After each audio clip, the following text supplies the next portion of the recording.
On NBC, and today the St. Louis Cardinals can move 5.5 games up on the Mets in the National League East as the Cardinals take on Montreal. The Expos trying to keep St. Louis from their 8th straight win. 4 from Three River Stadium in Pittsburgh, the New York Mets, who lost again last night. They dropped 4.5 games back, will try again against the Pirates, who, playing the part of spoiler, scored 6 runs in the third to win 8-7. But up first, NBC Sports presents Major League Baseball. An inside look at baseball and a preview of today's game of the week. Brought to you by Miller Beer. Miller made the American way since 1855. And by Quaker State. The Big Q stands for quality. Always has, always will. You are looking at Olympic Stadium in Montreal, Canada, where today the St. Louis Cardinals can take a big step toward the title in the National League East. Hello, everyone. I'm Bill McAtee. You already know the Mets lost last night. The Cardinals and Expos were rained out by the remnants of Hurricane Gloria. So the Cardinals' magic number is 5. They come in today with a 4.5 game lead. The tightest race in baseball, though, is out west in the American League. Both Kansas City and California are playing this afternoon. California right now leads Cleveland by a score of 3-0. The Royals have lost. Here's Len Berman. Dick Hauser and the Royals faced an 11 o'clock start this morning in the Metrodome, but the Twins got the first wake-up call. Mickey Hatcher drives it into the right field corner. Kirby Puckett comes around to score, and while Darryl Motley chases it down in right field, Hatcher comes around with a triple, and the Twins are quickly ahead 1-0. Now bottom of the second inning, Minnesota catcher Dave Engel, and he drills a home run to left off Kansas City pitcher Danny Jackson. And the Twins now led by a score of 3-0. But the Royals came back. Top of the 6th inning, George Orta hits a home run off of Dennis Burt. A 2-run shot, scoring George Brett in front of him. And the Twins' lead was cut to 3-2. But Ron Davis on for the Twins, 9th inning. Minnesota head 5-3. You see the disconsolate Kansas City dugout. 2 outs, Jamie Quirk hits a fly ball to center field. Kirby Puckett puts it away, and Minnesota won it 5-3. So the Angels, if they beat Cleveland, will lead by 1 full game. Bill? Okay, thank you very much, Lenny. We are now joined by Whitey Herzog, and we want to talk a bit about the race in the National League East, which has opened up a little bit recently. You made some comments a couple of weeks ago in the Mets series that now seem prophetic. You said it's not really important what happens in this series. It is important but not crucial. What's important is what happens right after that, and those words have turned out to be pretty accurate. Well, what I was trying to say, Bill, was I knew that we were going into New York as a sort of a long road trip at the time. Then we had to go to Chicago, Pittsburgh, and Philly.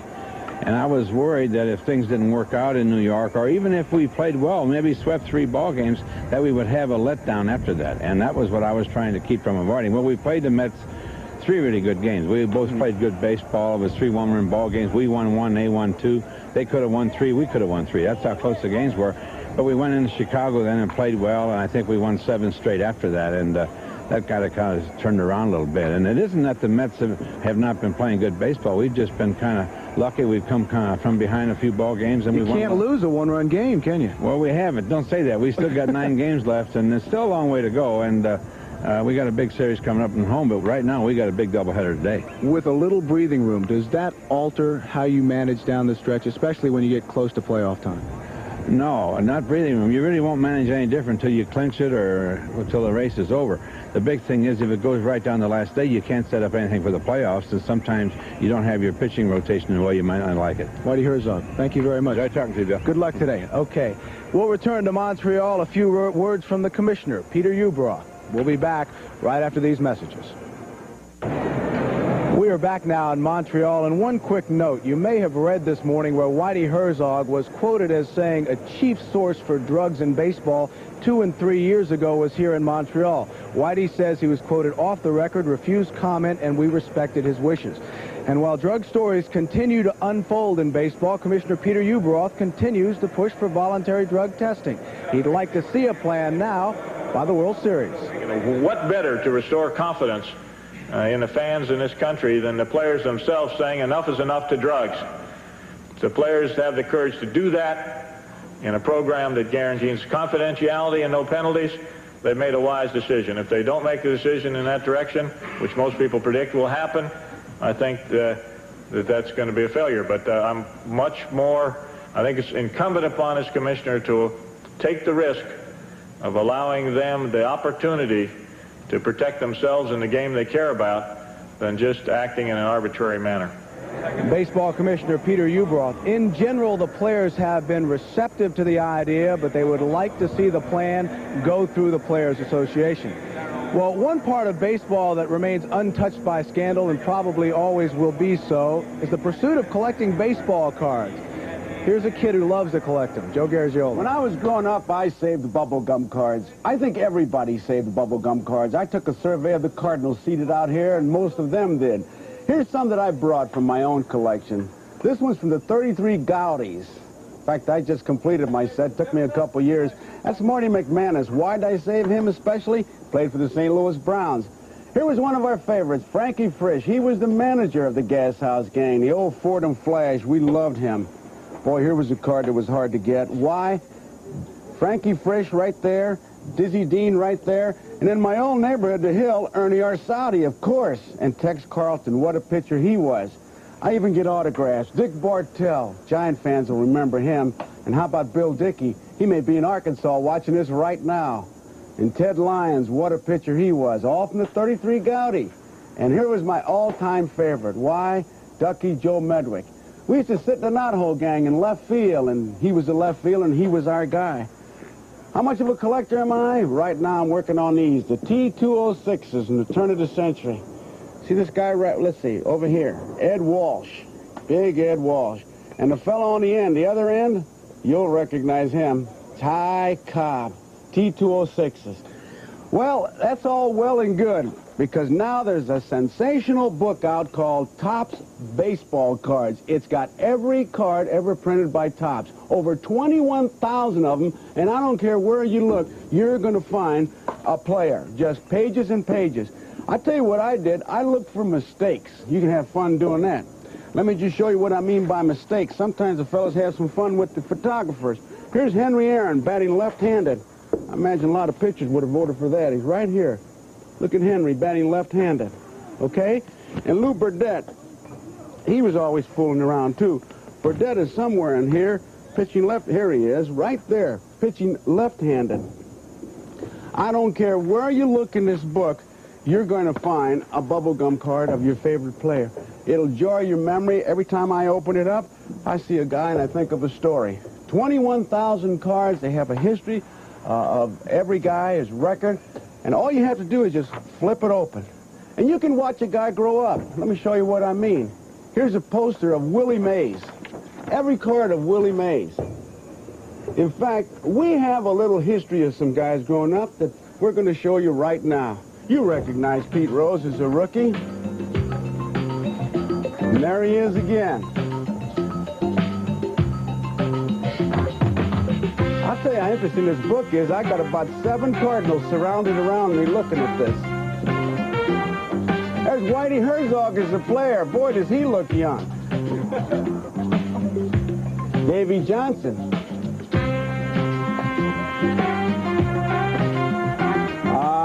You recognize that fella? Ball players are laughing. They'd like to pitch to him. There's Gary Pettis' younger brother. He fooled a photographer, Gary Pettis did, saying take a picture of him. You don't think these guys aren't interested in this? They're looking for their own picture. The name of the book, Topps Baseball Cards. It's sensational. Open it any page and your memory just runs wild. You'll love it. I know I do.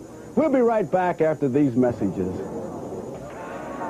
Bill McAtee back now in Montreal. They are the no-names, once the joke of Major League Baseball. Well, they're tucked away from the glare of the media, so you probably haven't heard of a lot of them, at least not like you have the big teams like the Yankees. They are the Toronto Blue Jays. Here's Lynn Berman. Oh, Canada. Oh, Canada. Many fans mistakenly think that's fairly new at baseball games. Many American fans have the impression that Canadian baseball is merely a Johnny-come-lately, an oddity, unknown players, bad weather, and butchered lyrics. What? I need the words. There's a lot about baseball here in Toronto you're probably not aware of. For example, did you know that Babe Ruth hit his first professional home run right here in Toronto in 1914. He was playing for the Providence Grays against the Toronto Maple Leafs. And there's more. Many Toronto minor leaguers became Hall of Famers, like Charlie Gehringer, Carl Hubble, and Ralph Kiner. 1978 Cy Young Award winner Sparky Lyle played in Toronto. Both of last year's World Series managers, Sparky Anderson and Dick Williams, wore Maple Leaf uniforms. There's a Canadian Baseball Hall of Fame. And they claim Canadian baseball may even predate Abner Doubleday. They claim that in 1839 there was a baseball game played in Cooperstown. We have it documented that in 1838, 1 year before, there was a game played in Beachville, Ontario. So, therefore, baseball is coming on 150 years. It's a long time. There it is, the first pitch in Blue Jay history. It's a strike for the It took a committed group of Toronto civic leaders to convince Major League Baseball that the team could flourish here, but flourish is one thing. Well, I really didn't think it would happen so quickly. It was sort of an impossible dream. Even getting the baseball team seemed to be an impossible dream. We tried for 8 years. Now, about 8 or 9 years later, we're on top of the baseball world. The whole city has gone crazy about baseball. While pennant fever may be boiling today, it took Blue Jays fans quite a while to catch on. It would just be almost like a cricket match. In some ways, Blue Jay would get a base hit to start off an inning, and they'd clap and then settle back and wait for something else to happen. We'd have a rally going in the 9th inning or something, and there would be no noise at all going.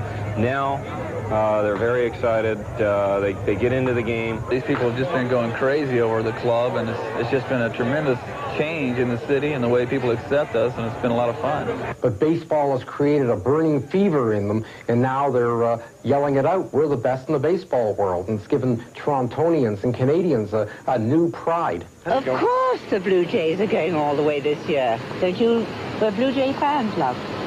You're damn right. All the way. And while an apparent division crown is delicious to the fans, the fact they beat the Yankees is icing on their cake. There's a whole new breed of Yankee haters north of the border. Some of that may stem from Dave Winfield's encounter with a seagull a couple of years back when Winfield was hauled into court. So now in the newspapers, such questions are posed. If the Blue Jays win it all, does Ronald Reagan call first or the Canadian Prime Minister? And then there's this from one fan: kill our seagulls, butcher our anthem, but when we left New York, all we left was George's tantrum. So the fans are ready, and so are the tickets. Len Berman, waiting for the first possible Canadian-American World Series in Toronto. Okay, thank you very much, Lenny. You know, there's concern about cold weather in Toronto.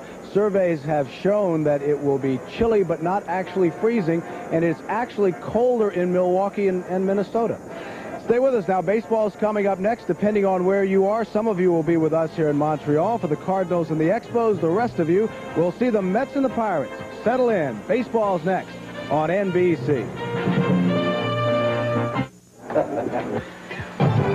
Their names are legend: Peppa Martin, Joe Medwick, Frankie Frisch, and the Dean brothers. The St. Louis Cardinal Gas House Gang that defeated Detroit in the World Series. Now the 1985 Cardinals, and their names are prominently displayed. Vince Coleman and Willie McGee and Tommy Herr and Jack Clark. And they, too, have a date in October coming up.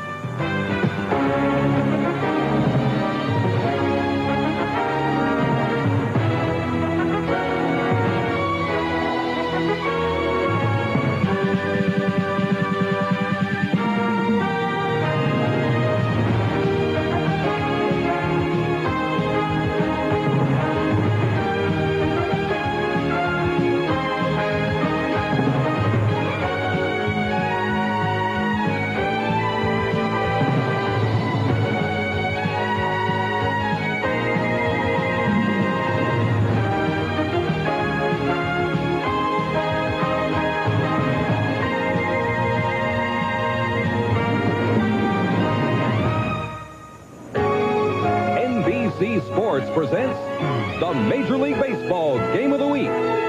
Today, from Olympic Stadium, it's the St. Louis Cardinals versus the Montreal Expos. The Game of the Week is brought to you by Ford, who invites you to drive the new Ford Aerostar. Have you driven a Ford lately?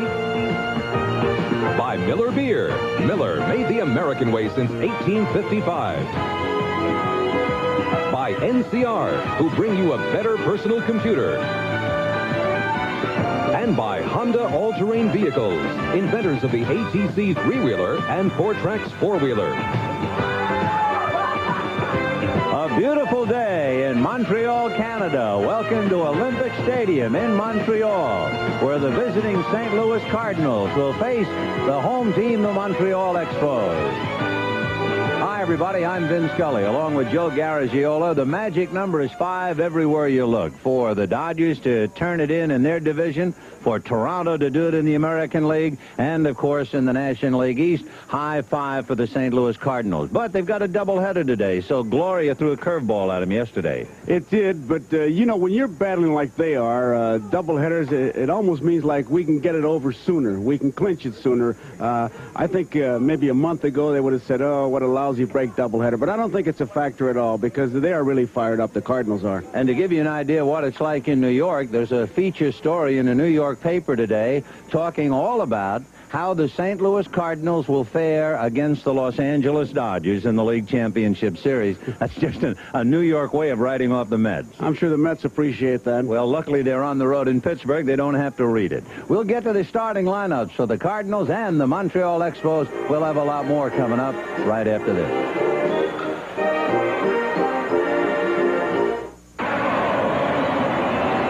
Here in Montreal, I guess you could sum up the weather sick transit Gloria, because despite the rain and some winds last night, Gloria evidently is history, and the weatherman has given us a beautiful day here in La Belle Provence, Quebec, Montreal.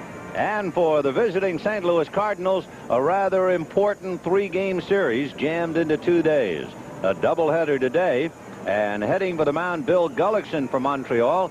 Here are the Cardinals, the way they'll stack up against him. Vince Coleman in left field, and Willie McGee, the league's top hitter in center.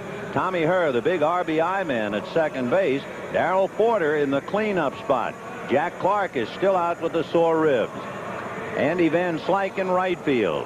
Terry Pendleton at third base. Mike Jorgensen at first, a resting Cedeno.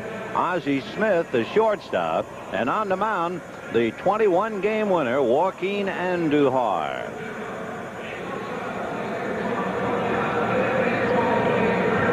Defensively, Montreal will have Raines in left field. Webster is in center field. Dawson is in right field. Good defense. In the infield, Wallach, Hubie Brooks, Vance Law, Tito Francona is at first base. Sal Butera is the catcher. Might just point out that the artificial surface here is still a bit wet, so the ball really skips and skids when it hits. The line drives, maybe scooting through there unless that outfielder can cut off the gaps. Infielders, I think, will be playing a little bit deeper than normal because of the wetness of the artificial surface.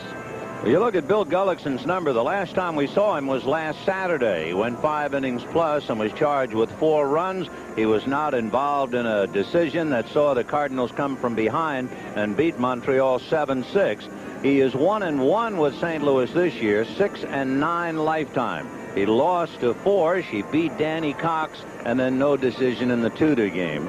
But Bill Gullickson trying to stop the Cardinal Express, and the Cardinals are about to give the New York Mets a dubious distinction unless the Mets rally and win the East, and it appears more doubtful each day. They will then become, the Mets will become the first team since the 1979 and 1980 Montreal Expos to win 90 games in successive years and not finish first either year.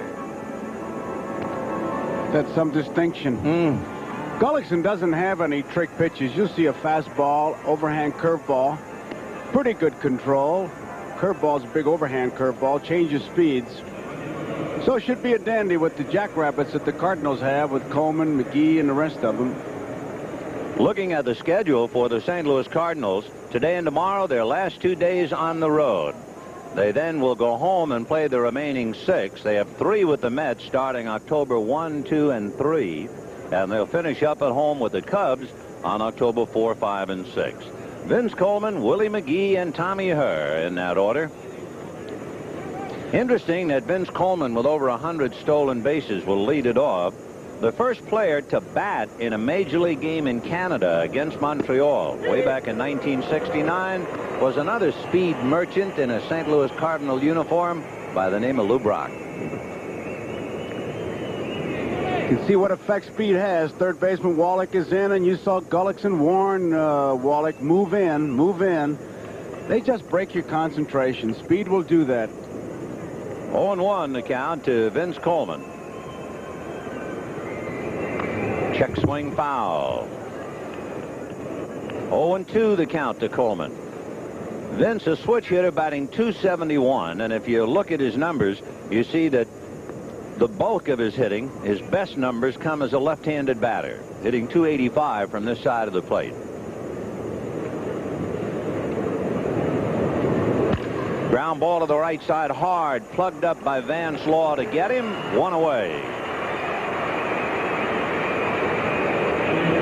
When we last saw the Cardinals, you remember that Jack Clark came up in the 7th inning with Tommy Herr aboard, checked his swing, had a full swing, hurt his ribs, still was able to swing the bat, and he hit a 2-run home run in the 7th inning to give the Cardinals a 7-6 victory. He is hurting. He re-injured those ribs, and it's just a question as to when he'll be able to play. In talking to him, he simply says they don't need me. The club is winning, so I can get this rest. If we can keep winning, I can keep resting it and maybe get ready for postseason play. Willie McGee, consistency thou art a jewel, the league's top hitter. McGee, as he checks in, hitting .359, and to show you he hasn't let up, in his last 17 games, he's hit .360. Foul back. 1-2. The count to McGee with 1 out in the first inning, just starting out, no score. I can't imagine an organization having Mattingly and McGee, same ball club. Unbelievable. And then McGee, you talk about missing on somebody. The Yankees did. For Bob Sykes, the pitch outside. Ball 2, 2-2. In fact, again, to reiterate the point, the only time Don Mattingly in his brilliant career did not lead his minor league team in hitting was the year he was a teammate of Willie McGee. 2 balls, 2 strikes. Foul tipped and held. So that's one way to quiet the Cardinals. And of course, Gullickson now has 2 out, and the Rabbits are back in the Warren. Inside, he got a good fastball inside. McGee just didn't get it. Good pitch by Gullickson. So with 2 out in the first inning, here is Tommy Herr.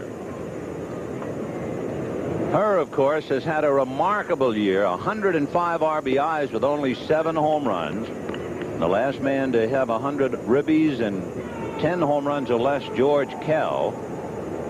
And he's been on base almost every game. He's only missed 18 games of 151 where he failed to reach, either by hit or walk. Remarkable record. You know, you saw Willie McGee run back. He almost looks embarrassed when he runs back. And they say he gets such a sad look. Bob Force says, man, if he does that on a strikeout, I wonder what he does at funerals. I would like to see him strike out against Sandy Koufax. Not that you could do that, but when Koufax, I saw Koufax strike out the side, and he would walk off the field as if he had done something wrong. That's McGee. Yeah. They'd make a great combination, wouldn't it? 2-1, the count to Tommy Herr. 2 down in the first inning. By the way, the Cardinals have had a very bad time. The Expos have beaten them 9 out of 15, and 5 of the 6 times played here at Olympic Stadium for one reason or another. 2-2. Of course, visiting players have always said it is tough to pick up the ball here. Well, I'll tell you, Gullickson really fired that one. That was the hardest ball he's thrown so far. Now it'd be interesting to see if he goes the same spot he did on McGee. He's got a 2-2 count and go inside. Remember last week all those big, slow overhand curveballs he threw? They told him where to put that slow curveball so far. 2-2. And it's heat, but a fastball high, ball 3. 3-2. Butera really moving around behind that plate. You would think he was going to go inside, but you can see he's set up outside, so that ball must really be moving. Herr's done a pretty good number against Gully so far this year. He's had 9 at-bats, and he's collected 4 hits against him. 3-2. And he walks him. So the 2-out pass to Tommy Herr will bring up Darrell Porter. Just to give you a dimension as you watch the game, Butera put down the 2 as a curveball. He shook him off. He put down the 1 and pointed to the inside part of his leg, which meant fastball inside. The second move that he made was an indication of where he wanted the ball. And during the course of the ball game, you'll be getting flashes like that. Signs aren't that difficult. Same ones we use on the playground.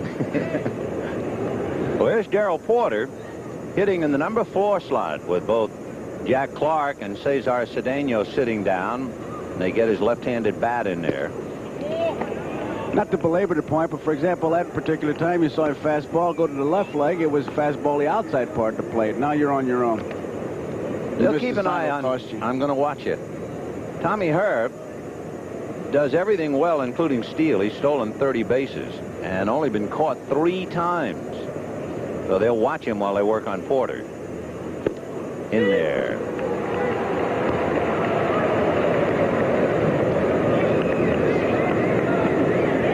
Bob Davidson, the plate umpire. John Kibler at first. Songwriter Dick Stello is the umpire at second, and Bruce Fremming at third. You've got to tell the fans the names of those songs from an umpire. I will. 1-1. Check swing ball 2. Dick Stello, the second base umpire, has written 2 songs for a singer on battleground music. There's Dick. The titles are The Sweet Times We Loved Each Other, and the other song is There Will Be a Big Change in Me. I certainly hope so. So you see, underneath that cold, hard exterior beats a heart of stone. No, a warm Dick Stello. 2-1.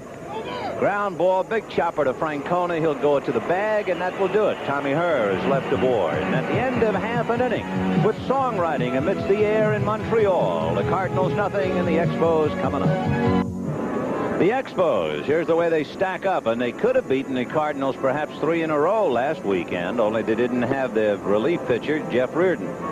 You have Tim Raines leading off in left field and Vance Law at second base. Andre Dawson, who's really been on a tear in right field. And Hubie Brooks, the #1 shortstop for RBIs in many years.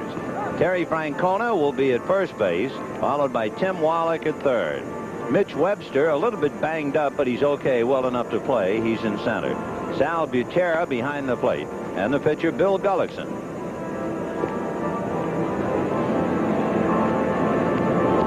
Defensively, you see the outfield, Coleman, McGee, and Van Slyke, and like we told you last week, they all played center field in the minor leagues, so that tells you 3 center fielders out there. They'll cut that ball in the gap and keep the double play in order.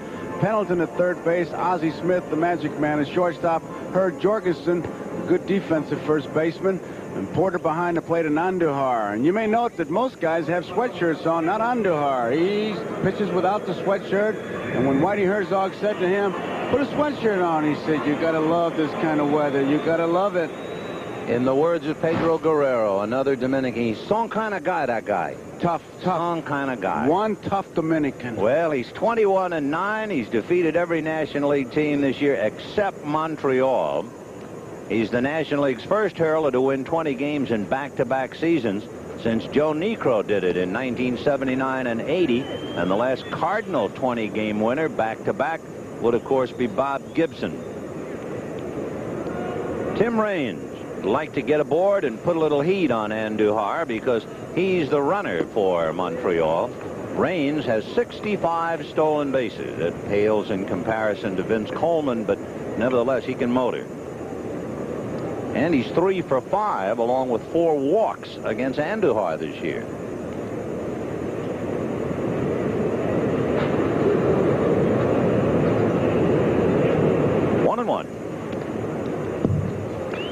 Now, that's the kind of pitch that you wonder if you're a catcher. The reason I say that, defensively, they're playing them shaded towards left field. Porter gave the pitch outside. Andujar came inside. If he hits that ball, it's extra bases. Ball 3. It is very tough for the right fielder to get a jump on a ball in this ballpark, whether it would be Andre Dawson or Van Slyke. Look at Andy. He is standing in his own personal spotlight out there, looking into the shade. It's the only spot of light. Line that's hit over second base straight away to Willie McGee. That's the way the defense was stacked, and that's where he made him hit the ball, and that's why you have the meetings, and it's up to the pitcher to make him do exactly what Andujar did. That'll bring up Vance Law, who has a modest 6-game hitting streak. Law, as he checks in with a .259 average. He's in the top 10 on walks. He's walked 81 times this year, and that's kind of a nice man to have at the plate with a speedster ahead of you and Mr. Sock on deck. Fouled away. Stuck in a couple of scores for you of maximum importance. Cleveland breezing down as California has him shut down 5-0. But Minnesota has defeated Kansas City 5-3. The Angels with a chance to go one full game ahead of the Royals. And, of course, they have a big 4-game series coming up in Kansas City. 0-2 the count. The Mets in Pittsburgh struggling in the second, deadlocked. And, of course, the Pirates knocked off the Mets last night. 0-2. Sidearmed him. That's a little mean. Say, Andujar, you don't win 21 games on luck. It's unfortunate that he gets in those off-the-field press conferences or what have you and doesn't get the credit that he deserves as a pitcher. But when you win 21 games, you got to be able to pitch. And you just saw one of the reasons he wins 21 games when he can limber that arm and come from third base. Now here's the high-rent district. It's Joaquin Andujar pitching to Andre Dawson. Dawson has homered in 4 of his last 5. He hit a grand slam, you might remember, last week in St. Louis, and he literally destroyed the Chicago Cubs. In the streak of 6 games, he has 6 home runs and 15 runs batted in. Foul back. 0-2. He'll be playing out his option next year, along with Raines and the Montreal front office. They'll have to make big decisions this winter as to whether to let him play the option year or trade him or what have you. Boy, that's become such a factor. Detroit with Kirk Gibson and Jack Morris. Yeah. And big money. Side armor just outside. 1-2. And he had something on that pitch. You know, prior to this awesome streak, Andujar is looking down at a hitter who was 2 for just 42. You talk about hot and cold. Over the top breaking ball, and he had a lunge for it, and it's a pop fly that will be caught by Van Slyke. So a good pitch, hard breaking ball down and away, and Dawson lunging, and at the end of an inning, no score. Toronto with the magic number of 5. When they finish with Milwaukee, they have 3 more road games with Detroit. Then they go home and finish the year against the Yankees, who are tied up with Baltimore 4-4 in the 5th inning. The Mets are leading 1-0 in the second on a home run by George Foster. When the Mets finish up at Pittsburgh, they then play in St. Louis October 1, 2, and 3. And then the Mets finish at home with these Montreal Expos. You can see what speed does even before they make a pitch. You saw Butera point to first base. Gullickson get over there. Gullickson talking to his first baseman, be sure to get the ball. I'll be there. And Van Slyke is not even in the batter's box yet. It makes you think. And he's the power hitter in the lineup. It's ball 1. In other words, without Jack Clark and without Cesar Cedeno, Andy Van Slyke's 12 home runs makes him the long ball threat in the Cardinal lineup right now. And he promptly grounds one the other way for a base hit. But with this Cardinal ball club, Vin, when you talk about power because of that speed, you really have to group in doubles and triples and the extra bases that they take, because home runs is not their strong suit by any means. But when you got jackrabbits, they can run wild in the field. Well, let's see about Andy Van Slyke, whether he presents any kind of a problem, and he does. Van Slyke has stolen 33 bases and been caught only 5 times. So here's Terry Pendleton. Pendleton has hit in 13 of his last 15. What's more important, it's a productive number, 15 RBIs. And there goes Van Slyke. The pitch, a strike, the throw is late. So there you have it. He turns a single right away into a double by stealing second base. And keep in mind, there's no particular strategy. Whitey just tells him, if you get on and you get a jump, take off. The ball's a good ball to handle, one-handed grab. The throw is a bit low. Wrong side of the bag, and even if it's right there, Van Slyke is in there. Pendleton has had an off year. He hadn't hit that much. but he has hit reasonably well as a left-handed batter, just about 250. They're looking bunt. Instead, he pulls it on the ground of Van's Law, and that gets his man over to third. Let's take a pickup on that New York Mets score and get a report. Okay, Vin, here it is. Top of the second in Pittsburgh. 2 outs. George Foster hits it deep to center field off Bob Kipper. Joe Orslak goes back, but it's gone. Foster's 20th. The Mets lead it 1-0, bottom of the second inning. Back to you, Vin and Joe. Okay, Len. Now it'll be Mike Jorgensen, the veteran left-hand hitting first baseman, trying to pick up Van Slyke from third. The infield is up, and that slide is high. Ball 1. They almost looked like a football team that time. They were back and came charging in. It's a tribute to Gullickson. They want to shut off that run. But again, here are the Cardinals in the manufacturing of runs business. A base hit, a stolen base, and a ground ball. The #1 run production team in the National League. Breaking ball strike, and the throw got him. Sal Buterre to Tim Wallach, and they hang Van Slyke out to dry. That was just an I'll be there play, no set play, and they pick him off slicker than a whistle. Wallach is there in plenty of time. They get him. That's just a bad piece of base running. No reason to get picked off there. So Van Slyke, whose steal was the Cardinals' 21st in a row, pays the price and is picked off third. Well, as we said, Montreal has played the Cardinals so tough. They blew leads, or they could have swept the 3, and Andy Van Slyke muttering to himself about being picked off. Foul back. They had won 9 out of 12 until last weekend, and then the Cardinals pulled all 3 of them out of the fire, and they've beaten the Cardinals 5 out of 6 here. You saw Van Slyke, and you know what he's thinking, because there's no answer to the question that he got. Where were you going? And he's asking himself that. Expletives deleted. 2-2 the count.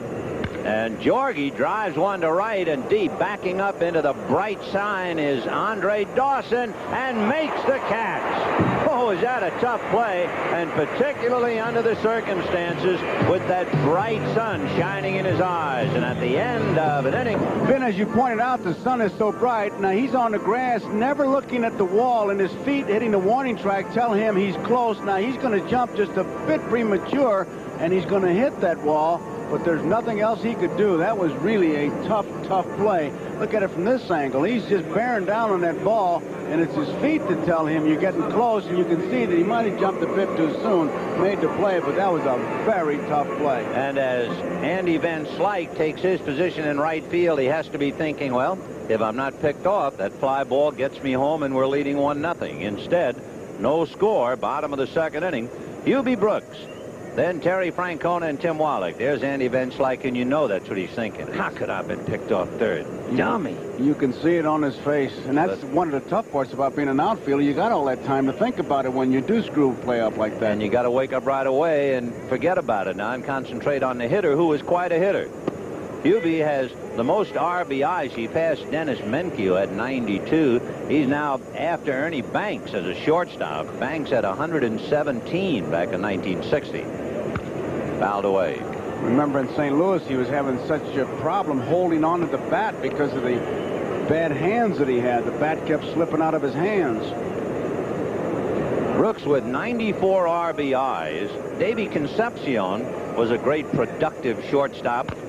Back in 79, Concepcion had 84. And when you talk about shortstops and RBIs, you go over to the American League. Rico Petrocelli had 103 in 1970 for the Red Sox. Robin Yount in 1982 had 114 runs batted in for Milwaukee.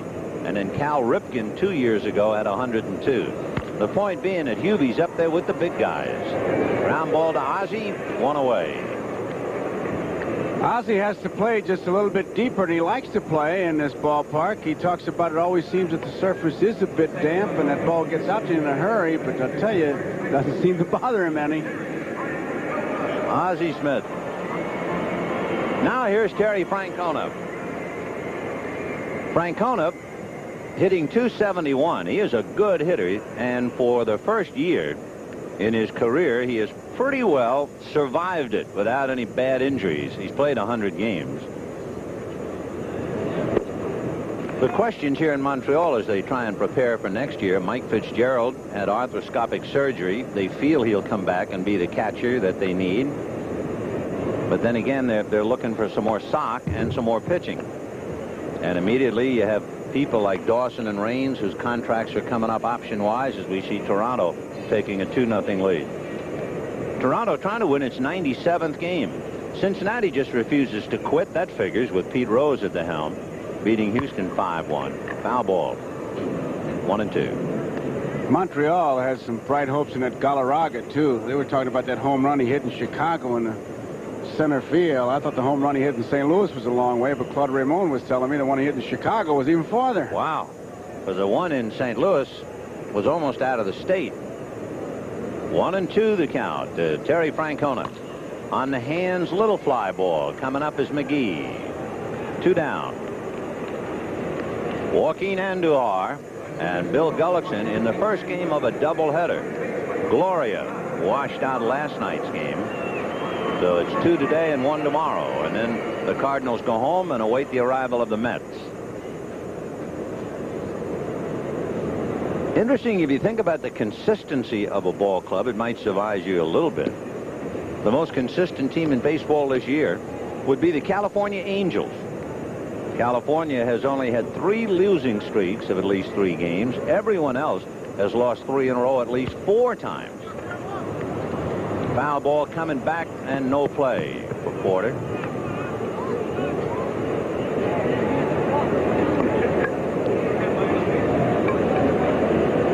Buck Rogers. And of course he will be part of the brain trust trying to make decisions on, well, first of all, if he can get Charlie Lee healthy and Joe Hesketh back, they're going to be dramatically improved next year. No, they have a nucleus of a pretty good ball club here in Montreal. 1-1. Ball 2. Can't help but say it. That's a rare shot. We got 2 shots at managers, and neither one of them spitting. Whitey Herzog was spitting out a few words in the local press today that really curl people's hair about the 1980 Cardinals and drugs. Oh, what an article. A drive down the left field line, hooking foul and out of play. And that brings up something. The umpires. Umpires are never mentioned in this. What would happen if an umpire said, I am chemically dependent? They would either hang him or fire him, not necessarily in that order. And they would talk about the integrity of the game. What's the difference between the integrity of an umpire, like, say, Bruce Fleming, our third baseman, and these guys got to deal with these guys who are under the influence sometimes. I think they deserve an awful lot of credit, and they really have been not given any credit of what the job they've been doing and how clean they have been. They're making a movie out of the trials in Pittsburgh. The title is going to be From Here to Immunity. I'm telling you, that whole thing, that cloud. 2-2. Sidearm breaking ball. You know what really bothers me, though? They talk about the players, they get chemical dependency, alcoholic dependency. If it's a poor guy on the street, some poor yokel, he's a druggie or a junkie, but they're chemically dependent. Baloney, spumoni. 3-2. Little foul out of play. And as long as I'm on the soapbox, I'm going to say it publicly. If I were a player today, I'd go to the management and I'd say, I want to take that test on only one stipulation, that you release it to the press that I'm clean. I'm not going to hide, let these guys hide behind me. Here's the thing, too, just to follow that kind of thinking. Foul ball. It's the last 2 weeks of the season. You got 4 clubs battling for the pennant, and you have a urinalysis test. And you find out that stars on 2 of the 4 teams that are vitally involved in the pennant race with 2 weeks to go are chemically dependent. What do you do? Well, the same. Well, I'm going to give you that answer. Wait a minute. Ball 4. And then we need a 30-minute show for this. But it's just like in that page, the story that Whitey had. I'll bet you my bottom dollar that Whitey went to management in 1980 and said, I got 10 guys on this ball club that are on junk. He said 11, in fact. All right, what did management do? Did anybody blow the whistle? No. Whitey said it was so bad. The big dealer for cocaine was here in Montreal, and he was a Montreal player. And Whitey said it got so bad that he would bring the Cardinals here the day of the first game of the series. That way they stood a chance of winning the first game. And he said when Keith Hernandez said 40% of the players are on drugs, Whitey Herzog said he meant the Cardinals, and 40% of the Cardinals would be 10 players. There were really 11. And he said the dealer was a player with the Expos. The Cardinal pitcher hit that player. Wasn't that something? The infielder came into the pitcher and chewed him out, saying, don't hit the dealer and get him angry, because then we won't get our stuff. And the killer of all, he said, the dealer is still playing baseball. And Wallach is at third base. So Tim Wallach, with 2 out, a delayed steal at second, takes third on the overthrow. And look at the catcher's position. Way out of position. He didn't expect it. He throws off balance. He throws it one hopper past Ozzie. And I'll tell you, should the Cardinals, say, get in the series with Toronto, you're going to see a lot of running by the Toronto ball club, and you'll see a lot of running by the Dodgers. Line to center field, and it's a base hit and a run.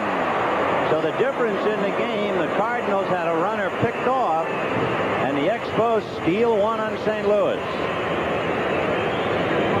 You think we popped off enough? That's enough. Let's stay with it. It'd take an hour's show to do it, but I tell you... You couldn't let it go by, though. It's too big a story. Oh, that story that was in there about the pitcher hitting it and the infielder coming in telling the pitcher, I couldn't believe it. Don't hit the dealer. He might not give us some junk. And then that line that will hang, he is still playing. Hey, is it any wonder when you see that Razor commercial, you root for the Razor?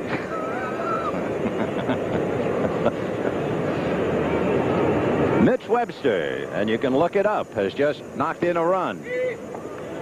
And it is 1-0 in favor of the Expos. Promise now, no more talk about it. Right. Here's Sal Butera, the catcher. No balls, 1 strike. That's just off the corner. 1 ball, 1 strike. 2 out in the second inning. 1-0 Montreal. The Expos have beaten the Cardinals 5 out of 6. And of course, the Expos could rejuvenate the New York Mets. Long distance. There goes Webster. Porter's throw is in the dirt, and they're going to run on him all day. He's throwing off balance is what he's doing. He caught that ball and really was not going into the throw when he cut it loose. Now watch him. He'll catch the ball and then throw. Look at that right knee. You see, he's off balance. It's a 3/4 throw, and it's a sinker, and no way you're going to get him. You know, it's interesting. We've shown a couple of poor throws by Darrell Porter trying to get stolen base runners. You know, Porter has thrown out Tim Raines more than any other catcher. He's thrown out Raines 4 times this year. But it could very well be he's not getting enough help from Andujar. Well, he definitely is off balance when he throws, and I can't understand why that right knee goes down like that. Like it's almost like he's not expecting them to run, and it's catching him by surprise. The Expos have Tim Raines, who does all their running. He has 65. Winningham has 20, and then it falls off to 12. So it's not that kind of a running team. Strike to Butera. 2-2 the count. 1-0 Montreal in the second inning. Bill Gullickson on deck.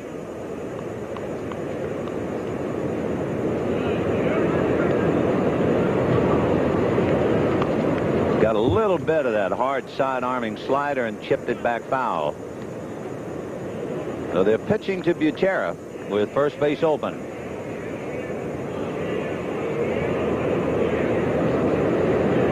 They'd like to have Gullickson lead off that next inning. Managers will take that to their grave. Fastball hit up along third base. Terry Pendleton cranks it up and throws him out. But it's the Expos who steal a run, and it's 1-0 Montreal at the end of 2. We'll be right back after these messages from your local station. National League East, Montreal leading the Cardinals 1-0 as we go to the top of the third. The Mets are leading Pittsburgh 2-0 in the third inning. You might notice the difference between the two teams. The Cardinals are leading the Mets by 4.5 games because the Mets counting today have 8 games left. The Cardinals counting today have 9 left. That'll tell it. Montreal, as you can see, 17.5 back. Back in June, they were within 4, and then they really took a tumble. In the middle of August, they were 17 games above 500. That's a strike to the Oz. Ozzie having a big year with the glove, as he always does, and an even bigger year with the bat, really. A shot up the middle, base hit, and Gullickson tried to barehand that thing. That's a quick way to shorten your stay in the game. He actually went after it with his bare hand. I think they're not bearing down. Instinct is what usually causes that. Look at a good look at it. Breaking ball. Ozzie hits it right back, and look at him make a grab for it. Good athlete will do that. He'll try anything, try to kick it, what have you. They're looking for the bunt from Andahar. Wallach is really in tight. Ozzie Smith has stolen 27 out of 35. Ball 1, 1-0. And you might say, well, what kind of a bunter is Andahar? They keep track of those things, and we can look it up for you.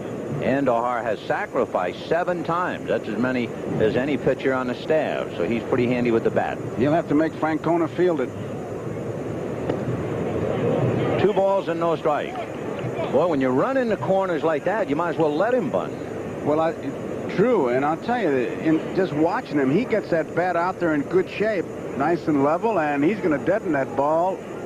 Watch how he's got good form when he starts to bunt. 2 balls, no strikes. Francona holding the bag in case Ozzie might try to go. Andahar was trying switch hitting earlier, but not anymore. They want to protect that right arm. So he's going to hit right-handed and stay that way. He gets the bunt foul. 2-1.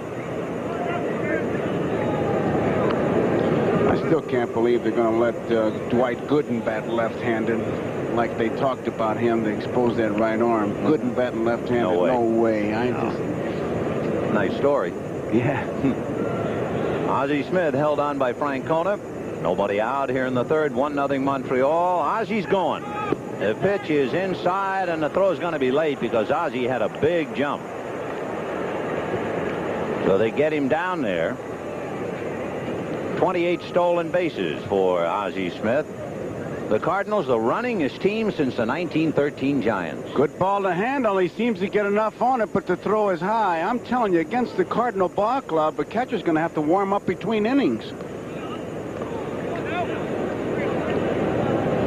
Andahar now still looking for the bunt because they've got to pick up the base with the ground ball or the out. Coming to the plate is Francona, and the bunt is in the air, but it lands at Gullickson's feet. So Ozzie Smith had to hold at second. Once that ball was in the air, it looked catchable. Ozzie threw his hands out as if to say, well, I couldn't move. So 1 away. Ozzie at second, representing the tying run, with Vince Coleman and Willie McGee trying to pick him up. Boy, what a difference a year makes. 1 year ago today, the Cardinals were in third place, 11.5 games behind the Chicago Cubs. Of course, here they are, 4.5 games in front of the only other team in the East that can contend, the New York Mets. Wallach at third base really takes a unique position with the man on at second. Yeah, he plays sideways more than just caddy corner. He wants to watch the runner. He wants to watch the hitter. There you see him. Look how that's how he stands as the pitch is being delivered. 1 out. Ozzie Smith at second base. Third inning. 1-0 Montreal. Fouled away. 0-1. You know, Ozzie Smith told me something very interesting. He said Vince Coleman, in about 6 weeks, has broken 55 bats. And Willie McGee, who hardly says anything, says he went through some of his, all of his, some of mine, some of Ozzie's. And Ozzie said, there, he just broke that one. He cracked that one. He said he can be standing at the batting cage and somebody throw an infield ball in, hit his bat, it'll break. So never saw a guy break bats like he does. I remember, and we talked about it earlier this year, Tony Pena, the catcher of the Pirates, broke 12 bats in a 3-game series, but he got like 6 or 7 hits breaking the 12 bats. And then the foot, I don't know how true this is, but the Dodger equipment man, Nobi Kawano, said that he was told by the Louisville Slugger people that Billy Goodman one year with the Boston Red Sox, I think, played the whole year with one bat. Incredible. Yeah, yeah. Well, look at Wade Boggs. Isn't he incredible? I wonder if he ever breaks a bat. How about that one note we saw that he only popped up to the infield once? That doesn't sound right. No. And it was foul. 0-1 the count to Vince Coleman. He rolled out to Vance Law in the first inning. 1 ball, 1 strike, 1 out. Bill Gullickson comes in 13-11, 6-9 lifetime against St. Louis.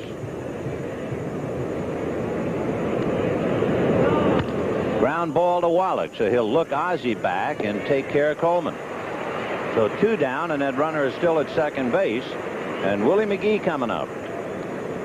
Interesting thing, they did a breakdown on Dwight Gooden, the phenom of the Mets, and how various hitters in the league fare against him.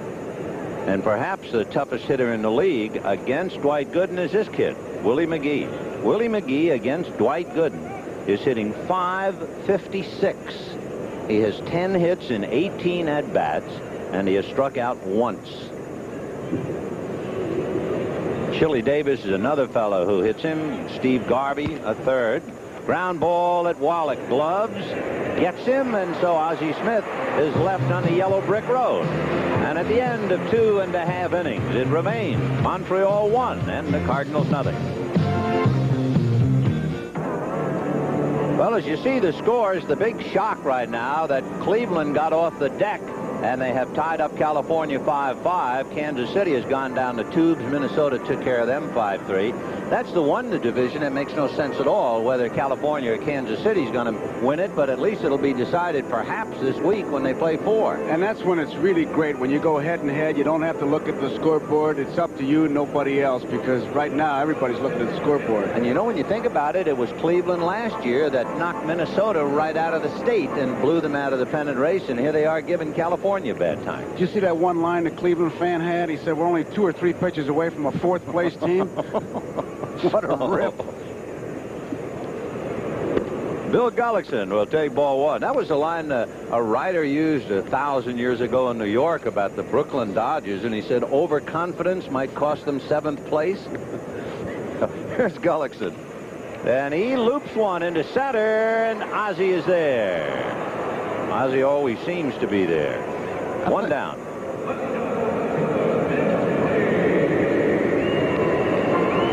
Speaking of 4th place, Baltimore leading the Yankees 5-4 in the 7th inning, and I think we should put to rest that terrible rumor, it can't be right, that the Yankees are going to finish their home year in Madison Square Garden.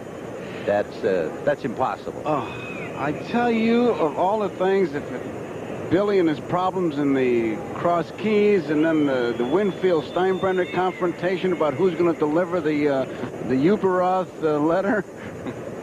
There's a series for you.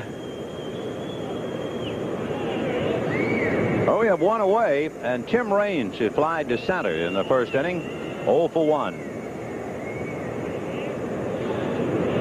He's really been a terror in that leadoff role all year, but particularly in his last 6 games, he's been on base 16 times with 9 hits and 7 walks. 1 ball and no strikes, and that's fouled away. 1-1 to count.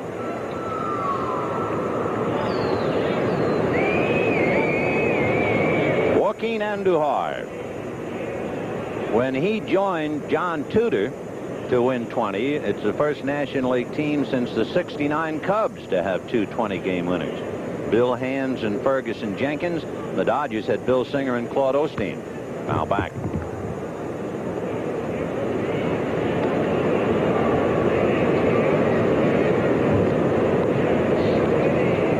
We were talking before about how frustrating it is for the Mets. They could very well 2 years in a row win 90 games and come up short, and the Expos did that in '79 and '80. That '80 Expo team was a good ball club to win and yet they just could not quite win more than 90 to get it. And then in 81, the Expos lost the bitterest of all when Rick Monday hit the ball over the center field fence here to beat Steve Rogers. So it's a frustrated franchise. Make no mistake about that. Strike 3 to Tim Raines. 2 down.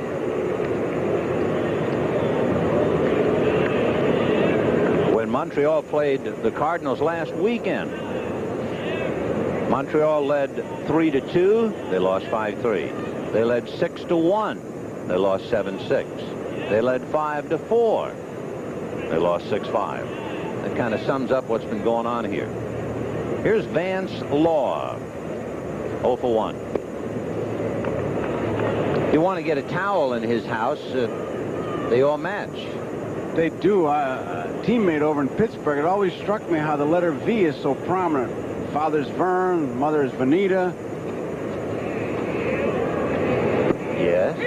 Brothers are Veldon, Burrow, Varlin, and Vaughn. Sisters Valinda. Dog is Victor. No Vincent. Nothing personal, Vin, No, but I think I feel left out. Maybe they'll name a chair after Something you. or a lamp. Something or a plant. A plant. Something with a lot of personality. I'll talk to Vern's. Vanita's beautiful. She'll do it. Okay, name a plant after me. Well, down goes Vance, and we will advance to the 4th in a minute. At the end of 3, Montreal 1, the Cardinals nothing. Tomorrow, join NBC Sports. We'll continue our coverage of the NFL with a doubleheader. Start the day at 12:30 Eastern with NFL 85. Host Bob Costas with the latest scores, interviews, and highlights of all the NFL action. First game, some of you will see the Raiders and the Patriots. Second half of the doubleheader, most of you will see the Dolphins and the Broncos, plus other regional action. Check your local listings for the games and times in your area. Your team plays here, so kick off with NBC Sports.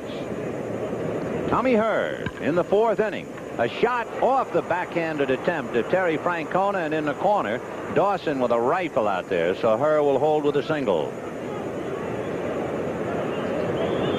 Francona almost makes the play. Leedy takes a big bad hop. Looks like he's going to make it here. Dive and then whoops over his head. Now it's self-defense. Get the hand up there to protect yourself. Pitch looked like it was outside, and he almost hit it one-handed. Tommy Herr at first base, nobody out, and Darrell Porter aboard. So Gullickson has had a pitch out of a stretch in each inning. Big play picked off Van Slyke at 3rd. Nice throw from Sal Butera in the 2nd inning, and he left Ozzie Smith in the 3rd. Strike to Porter, who grounded to Francona in the 1st inning. Porter's a double play man. You like to see him hit with that hole between 1st and 2nd, but if you want to stay away from the double play, you're going to have to start your man. They may give him 2 strikes and then maybe put a play on. 1-0 in favor of Montreal in the 4th inning. Meanwhile, the Mets are leading 2-0 last we heard in Pittsburgh.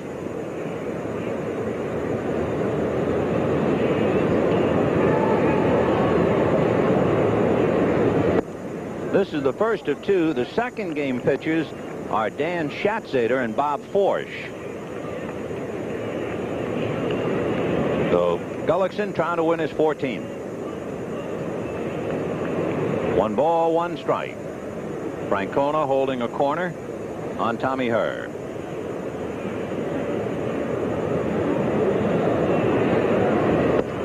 Away. As far as Tommy Herr is concerned, he has stolen 30 bases, and he's been caught only 3 times. Here it is, manager's delight, 2-1. Herr is really checking hard. Still looking. The fellow who hits into a lot of double plays is Terry Pendleton. He leads the Cardinals in that unenviable department. Porter, of course, has not played a lot. Only had, well, let's see, 100 and some odd at bats, and he's grounded into 8 double plays. So Herr is not going. Now let's see if they play run and hit. 3 balls, 1 strike.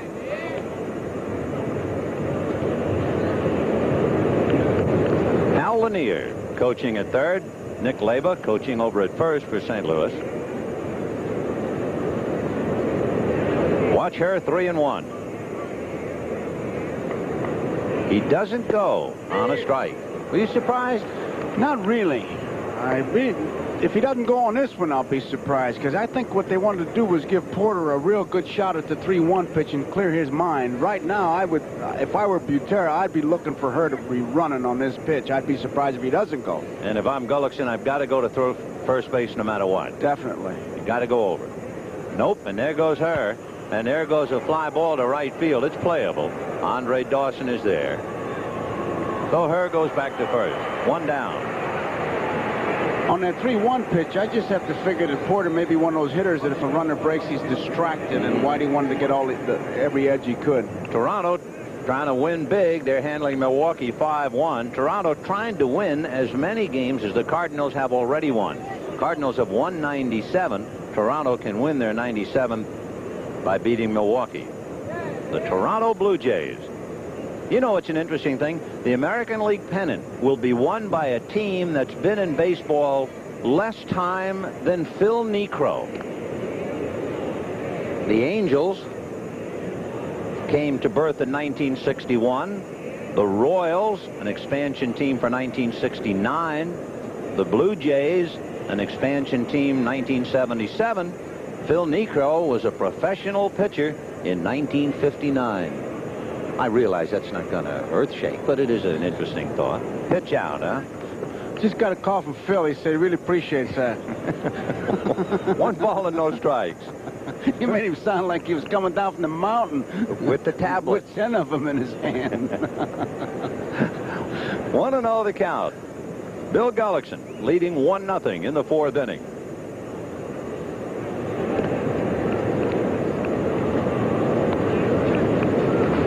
It is amazing, though. It shows you the fortunes of the American League. Not the New York Yankees, not the Baltimore Orioles, not the Milwaukee Brewers. Toronto, California. 1 ball and no strikes. That's in there. By the way, top of the 4th inning at Pittsburgh. Keith Hernandez hit a comebacker back to the box. Gary Carter rolled to short. Darryl Strawberry hit to the first baseman. So at the end of 3.5 innings, the Mets 2 and the Pirates nothing. And we'll keep tabs on that game.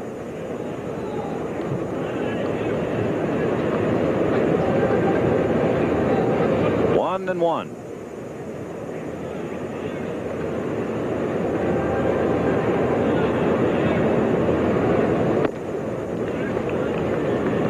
Andy Van Slyke trying to atone.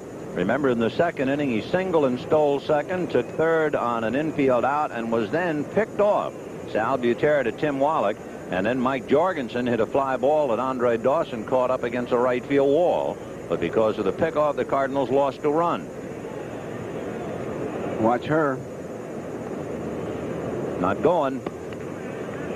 Ball 2. Now ball 3 and 1 the count. He's not getting very good footing over there at first base. You see him always as we look at the on-deck batter. That's Terry Pendleton. You see him constantly digging at his spikes. He's dug out a little area. You can see it. There he goes again. And you can see the dirt seems to leave a lot of clumps out on the rug there. There he goes. And there's another ball hit in the air.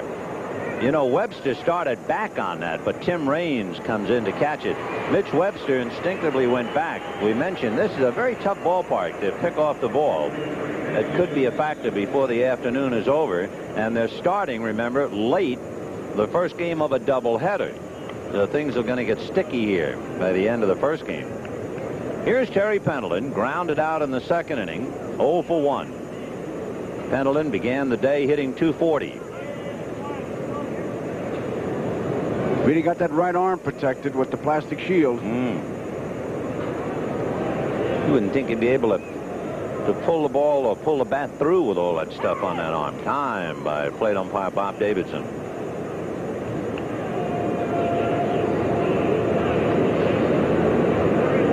That thing is really wrapped.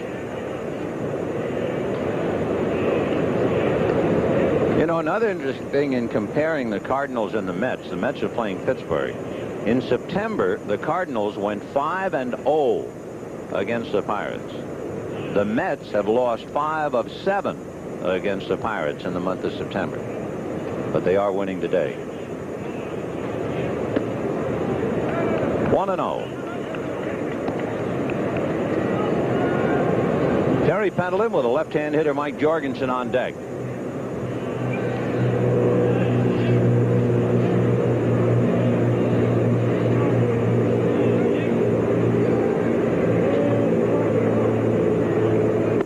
That's in there. 1 ball and 1 strike to count. So Tommy Herr's been a very quiet base runner.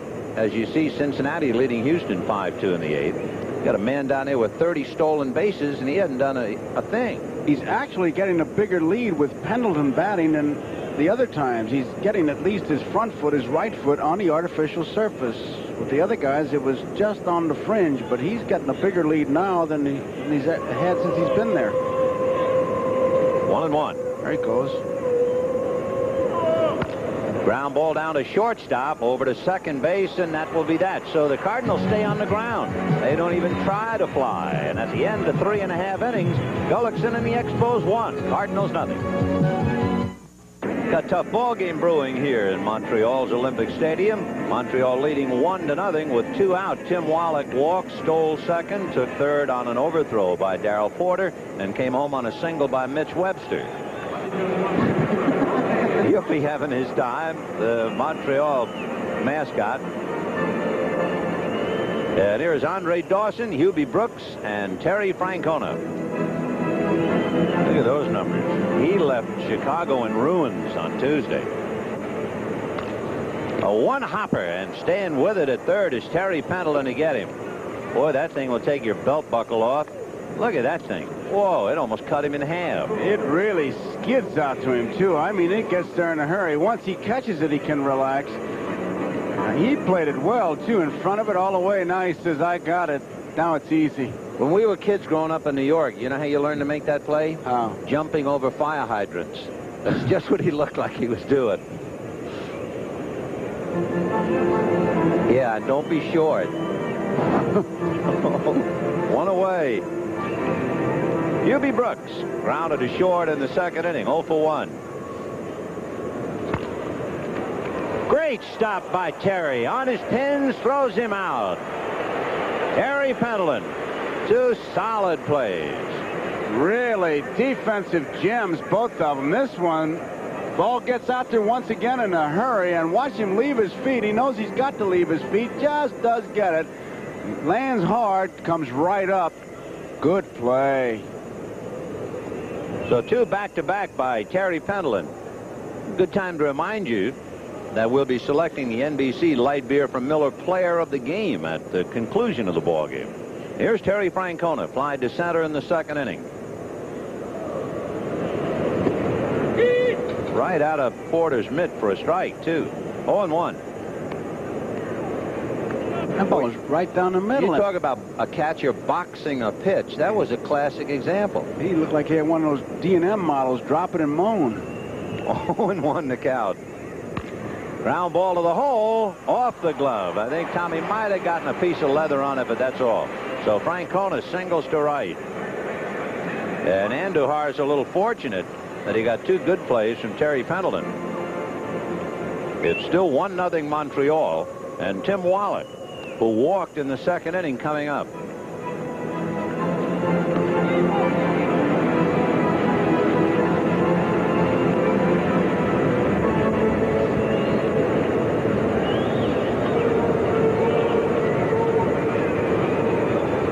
Tim Wallach came into the game hitting .262. No, that's not his best performance, but he does have a lot of sock. Look at that. Can you believe it? No one wants it. Cleveland down 5-0. Came off the deck and beat the Angels. Kansas City went down the tubes, and now they have the pleasure of meeting each other, and someone has to win. Maybe. Maybe there'll be 4 ties. Remember, Phyllis Diller had a beauty contest. She said nobody won. Right.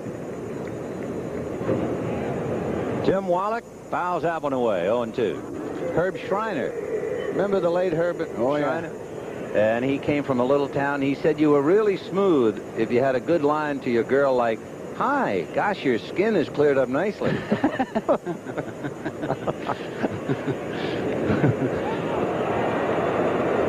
Watching Francona, it's 1-0 Montreal here in the 4th inning. the first game of a doubleheader.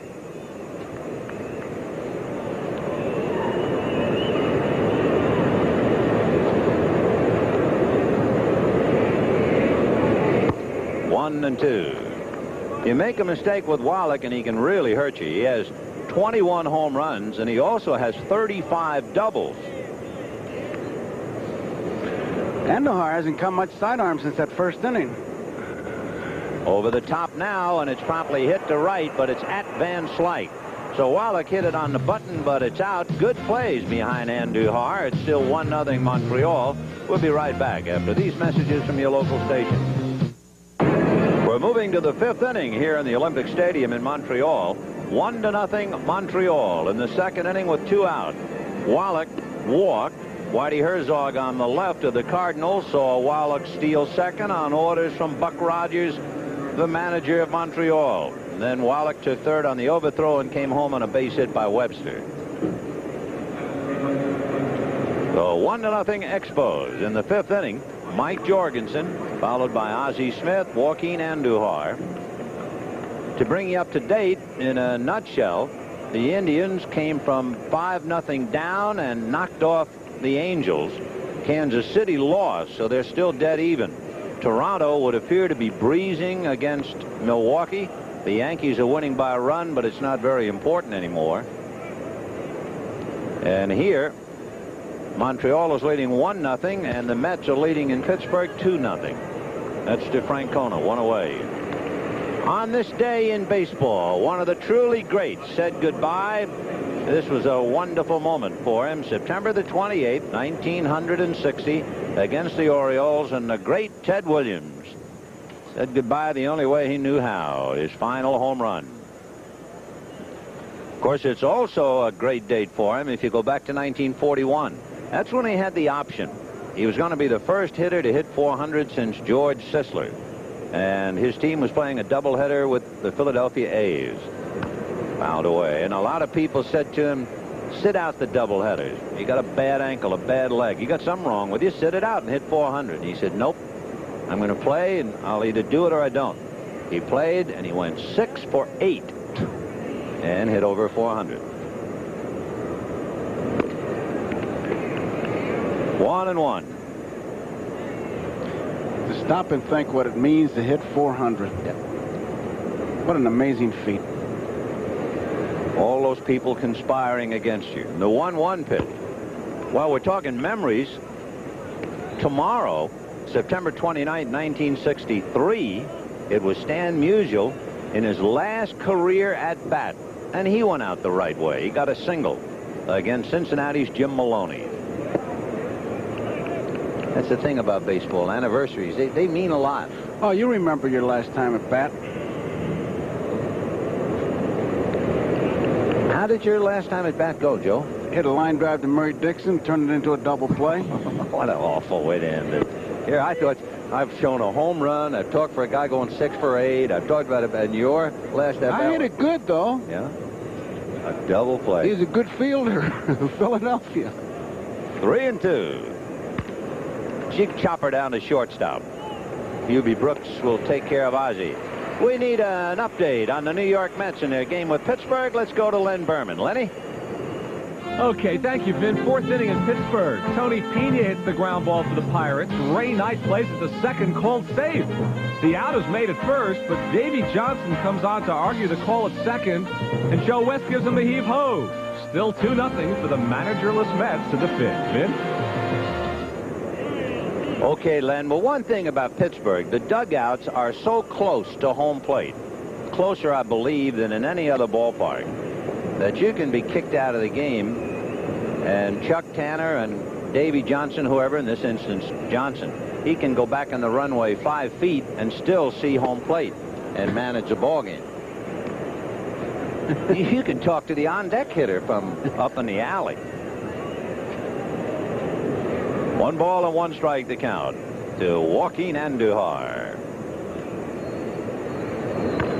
And he pops it foul. I remember one year, Joe, in Ebbets Field, Charlie Dressen got kicked out of the game.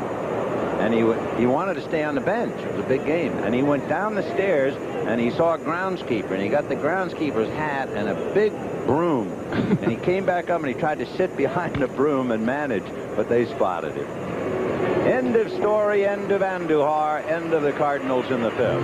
And at the end of 4.5 innings in the Big O in Montreal, Expos won, and the Cardinals have a Big O of their own.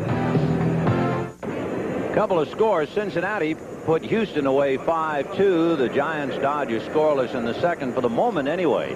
Cincinnati trailing by 5. It'll go to 4.5 or revert to 5.5 depending upon the outcome of the Dodger game. And of course for the Reds and the Dodgers, time running out. After today, they will each have 8 games left to play.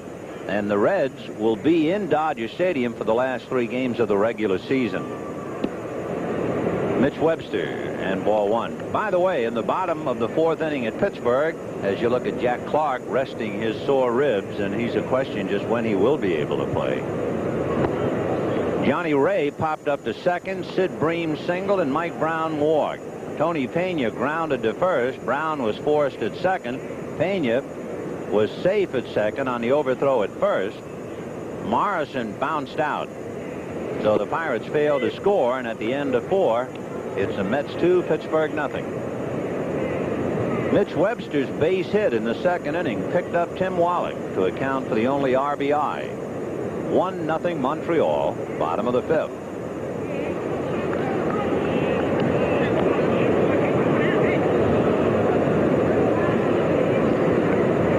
Joaquin Andujar trying to win his 22nd. It is anything but a one-man show with the Cardinals. For instance, they recently went 13 out of 14, and 10 different pitchers picked up victories of the 13. Imagine that, 10 different pitchers, all winning.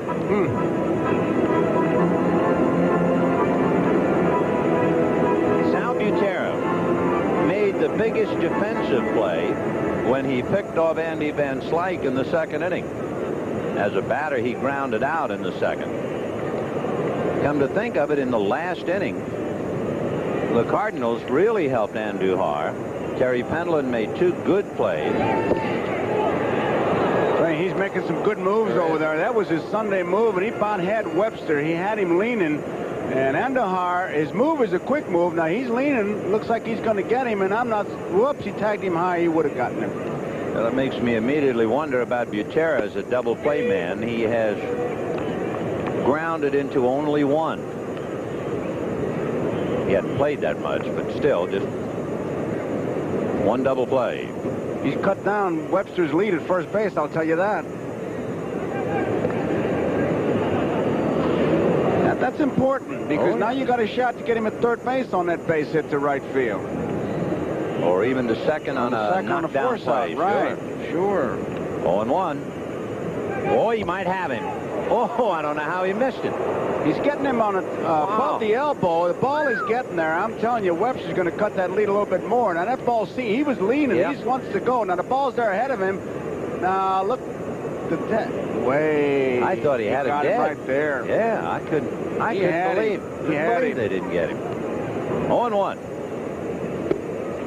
1 ball, 1 strike. I thought he had him the other time, too, but that time, that play, picture really showed it. The ball was there in plenty of time. Interesting, though, not a word said by anybody. Nobody hollered.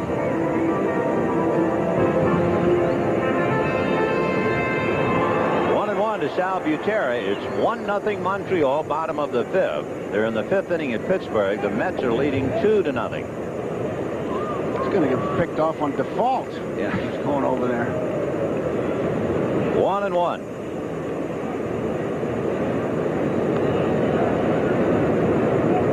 And there he goes.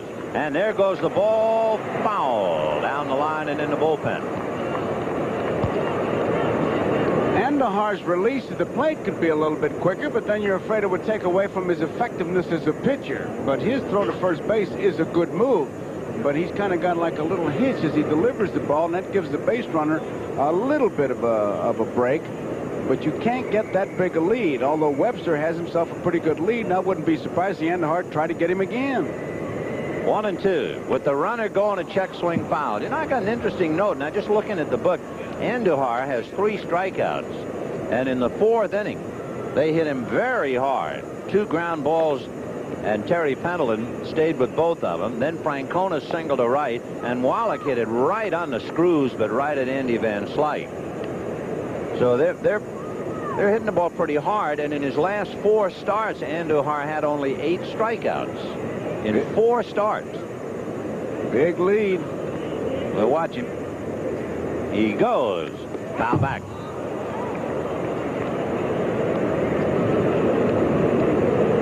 It's almost like Buck Rogers is determined to run on a 1-ball, 2-strike count. You would think that Andujar and Porter would have a chance at work and set up the 2-2 pitch and give Porter a good ball to handle.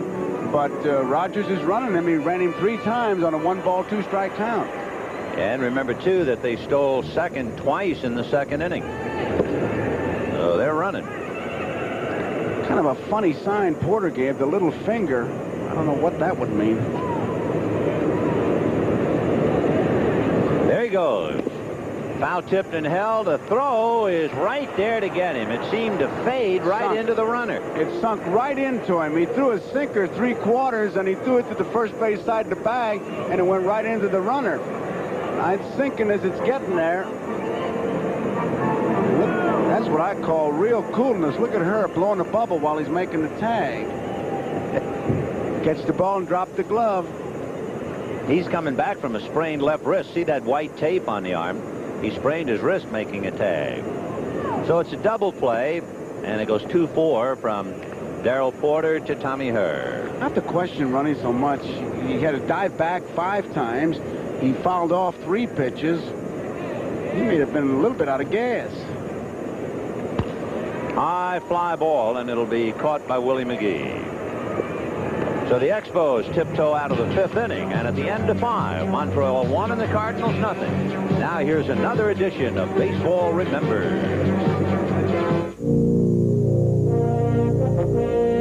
Old Spice presents Baseball Remembers.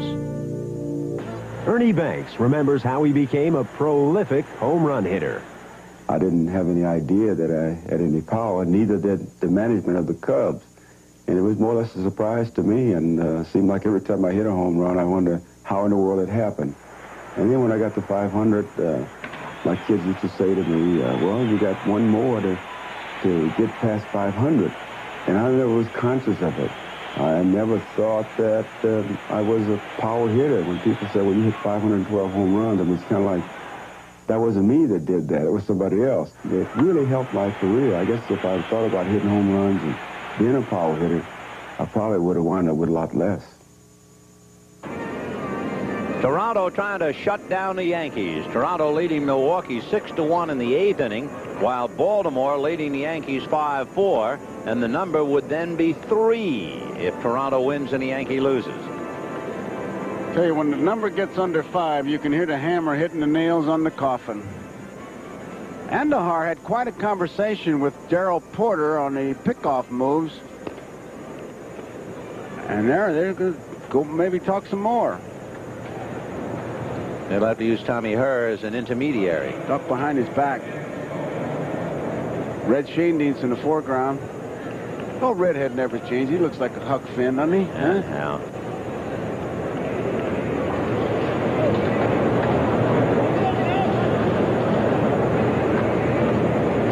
Nothing ever bothers the old Redhead. That's why he's still around. I tell you, he used to worry me. He'd take that glove off when guys were hitting, and then he'd put it back on and field it. Vince Coleman is 0 for 2, and he lifts a fly ball into shallow left, but Raines was right there. So Coleman is 0 for 3, and of course you start to choke off the Cardinal running attack if you can keep Coleman and McGee quiet. And so far they're 0 for 5 between them. Now Willie McGee, the league's leading hitter, struck out and grounded to third, 0 for 2. He's pretty much a first ball hitter, but Coleman having hit the first ball gives McGee a decision to make.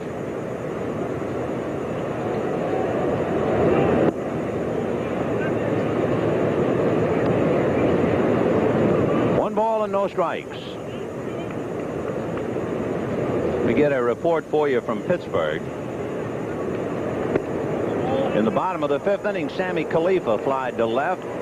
Kipper, the pitcher, bounced back to the pitcher. Orsulak flied to left, so the Bucks went quietly. And at the end of 5, Mets 2, Pirates nothing. The magic number is 5 as far as the Cardinals are concerned. That's a strike.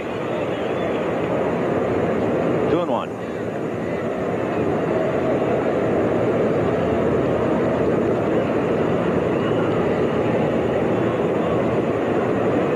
This is a career-high year for McGee. He's established highs in runs scored, hits, doubles, triples, home runs, game-winning RBIs, towels used after games, everything.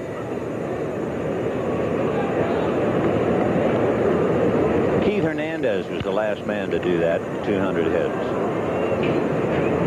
He has a chance to register the highest batting average by a National League switch hitter since Pete Rose hit 348 in 1969. Frank Frisch hit 348 in 1923. Over in the American League, the great Mantle 365 in 1957. And no National League player has had more than 215 hits since Pete Rose in 1973. So McGee is really having an incredible season. 3-2 to Willie. Out away.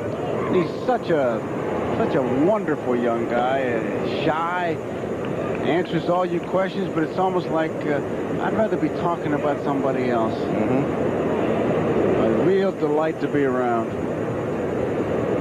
Well, with 2 strikes on him, it's interesting because Dwight Gooden has been quoted as saying, as far as he's concerned, McGee is the toughest man in the National League to strike out. Well, today he struck out in the 1st inning against Gullickson.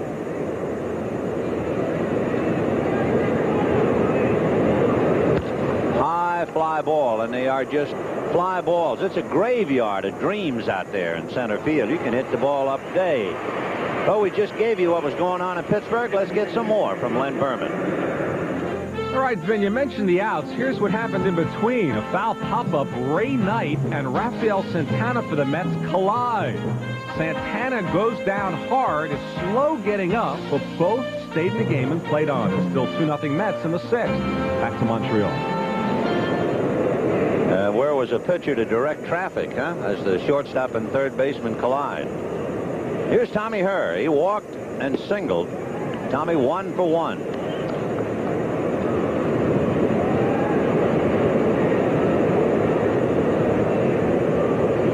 Local time here in Montreal, it's 5 minutes of 5. Bright blue up above, the entire field in shade, and the lights haven't really taken effect yet. From here to quite a while, it's going to be tough. Gullickson is not throwing that slow curveball he threw in St. Louis. 1-1 to count to Tommy Herr. And the fastball would appear to be a good advantage. A drive to right center. Andre Dawson is there. So it's a ho-hum inning, and he keeps his outfield busy. A fly ball to left, a fly ball to center, a fly ball to right. Equal opportunity, and it is 1-0 Montreal.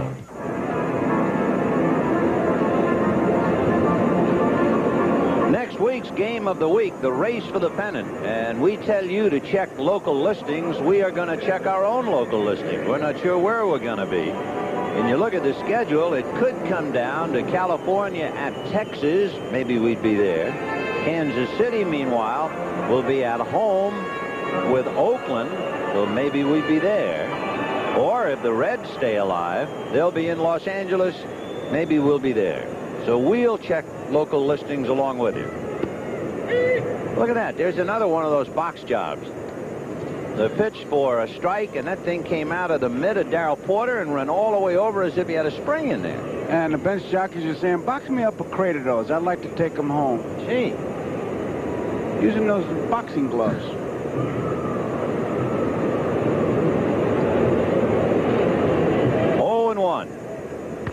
Fouled away. Let me ask you a technical and sensitive question, seriously. Okay. Does that annoy a pitcher if a catcher starts dropping balls? And annoy him? Yeah. In addition to that, he gets mad. He's hot. Oh, does he get mad? You know, he's Now, why? Why would he get mad? Porter's boxed a few. What? Well, because he's throwing strikes, and it looks like they're not strikes. If you can't catch him, you're making him look bad. Oh, in other words, but he's not going to get mad as long as the umpire calls it a strike. Oh, no. Oh, yes, he's going to get mad if he calls it a strike and you miss it, sure. Well, then I know he's mad at Porter twice at least. It'd be like if you finished the painting and somebody put a mustache on the lady. You know what I'm saying? Yeah. Painting is still there, but it's marred. They don't like it at all, and I don't blame them. Catchers don't like it.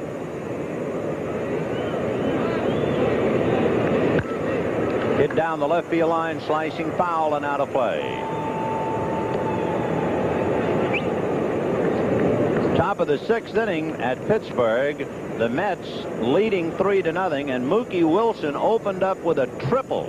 Larry Boa came up and was out on strikes, but Keith Hernandez doubled in Mookie Wilson. So the Mets are leading 3-0.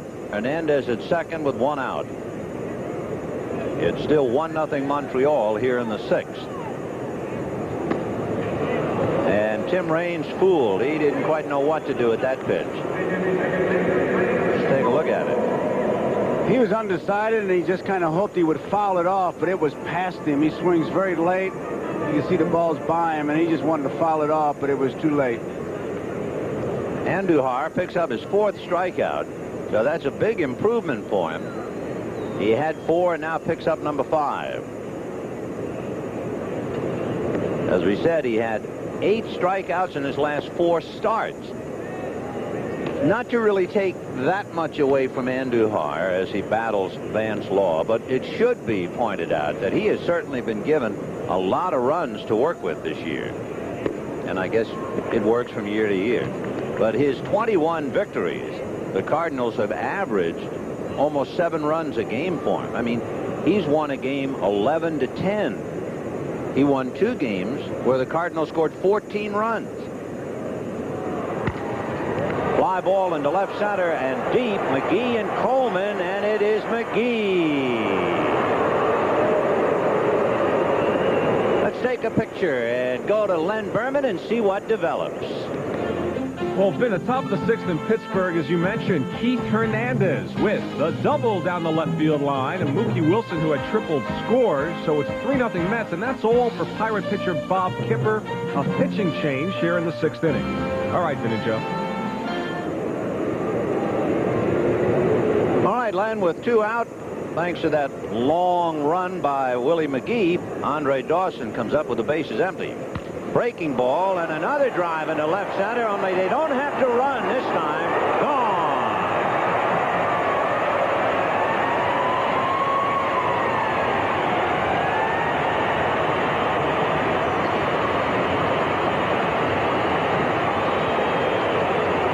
Andre Dawson has a 7-game batting streak, including 7 home runs and 16 runs batted in. What a streak.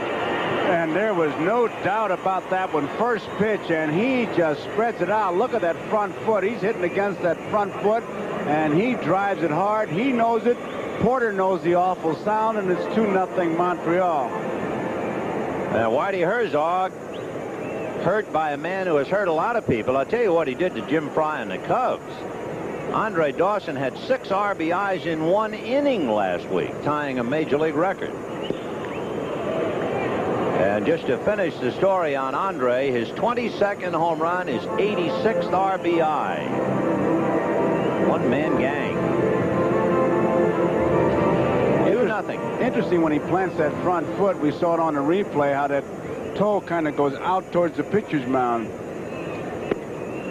Notice this week we didn't talk about how his knee might buckle. The last time we talked about the knee buckling, and I had that as an inside to look for, he hit a grand slam.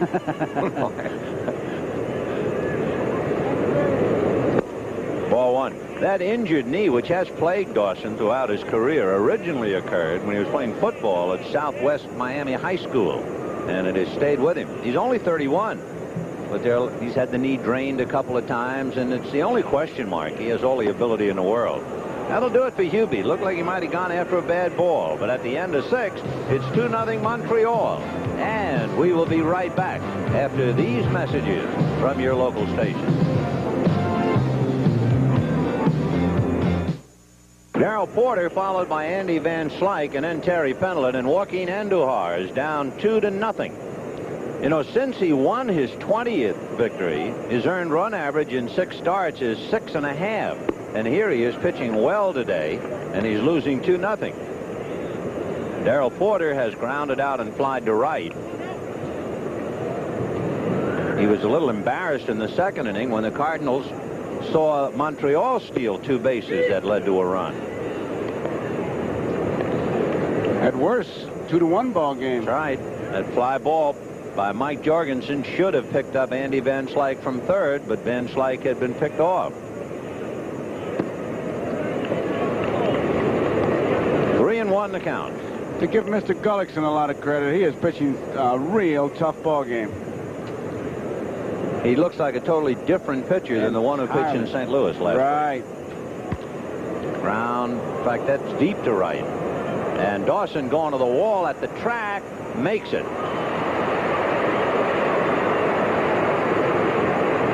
We got a final score. Cincinnati not only knocked off Houston 5-2, but heartiest congratulations to Tom Browning, winning his 20th, the first rookie since Bob Grimm of the Yankees in 1954. He's a great young kid, and our heartiest congratulations to him. 20 wins. So the Reds cut it now.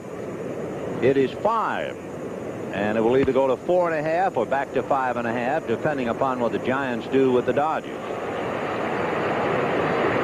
We get a report the Yankees trying to stay alive. They won. Let's go to Len Berman. Thank you, Vin. Here it is, bottom of the 9th at Yankee Stadium. Dave Winfield, who had homered, singles to left. Ricky Henderson scores. The Yankees get 2 in the 9th to beat the Orioles 6-5. So Mr. May delivers in September. Back to you, Vin and Joe.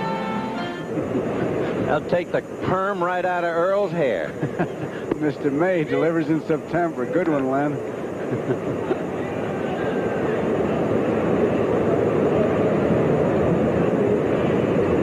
Terry Pendleton grounded out, hit into a force play 0 for 2.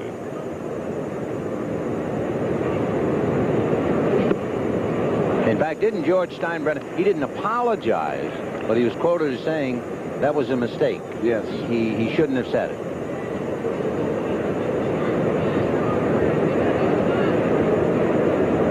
Oh, and 2 the count to Terry Pendleton. Bill Gullickson leading 2-0 in the 7th inning. There's that overhand jug, and it is pulled foul.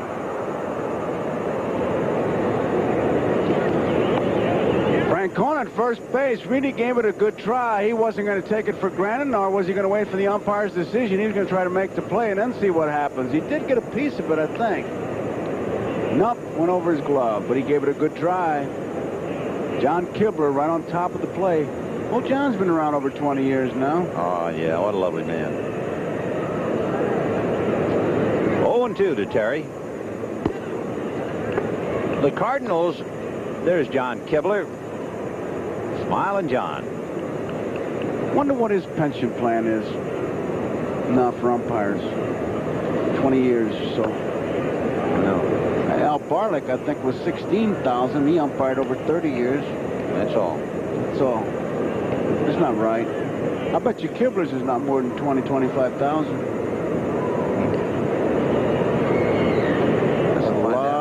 That's a lot of abuse to take for that. Fastball goes the other way with it, but Tim Raines is there to handle it.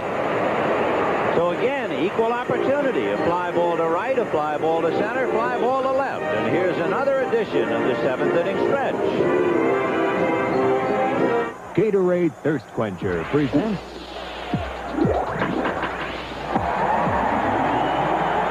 the 7th inning stretch. Gatorade. In Kansas City, the Royals have a reliever who's king of the hill. He's led the American League in saves for the past 3 seasons. For today's quiz, can you name Kansas City's late inning ace?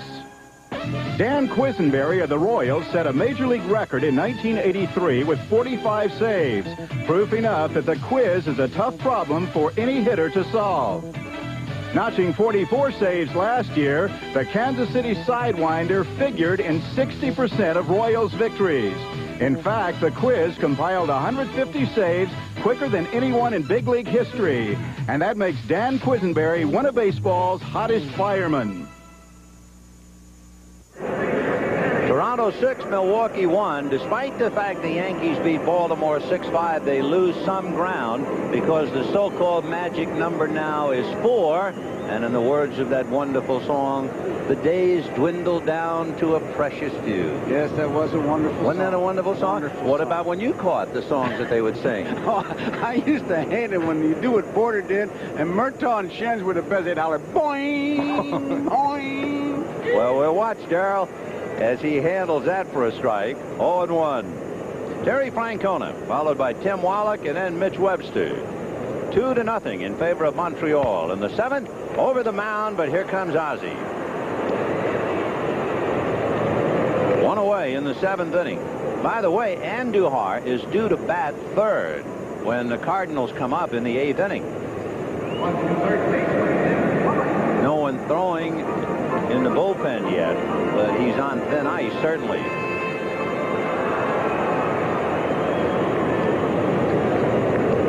Tim Wallach walked, stole second, took 3rd on Porter's overthrow, and scored on a single by Webster.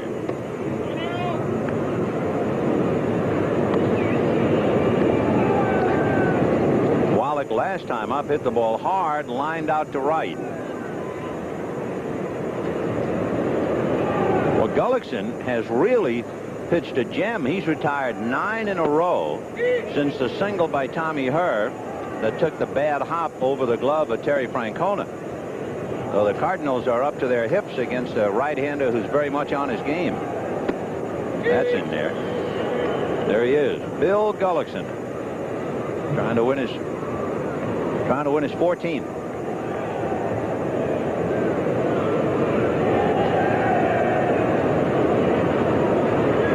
That wicked sidearm pitch, ball 2. You know what, that center field shot, Davidson, the umpire, really worries me. Usually the umpire gets behind the catcher or he puts his hands behind his back to protect himself. Watch what he does with them. He clasps his hands, but he keeps them in front right there. Bouncer slowly, and it'll be Pendleton. Sidearm and got him. Andujar really took a tough spill. He's a little slow getting up. Might have skinned his pitching hand on the rug as he came off the mound. He did. That's the thing. When you slide on AstroTurf, watch Andujar. If he does burn his hand on the rug, sometimes they get fibers embedded in the skin. And unless they pick all the fibers out, you get the nastiest infection you ever saw. So they'll have to watch him, even though it looked like a harmless skid. 2 down. Mitch Webster singled in a run and walked.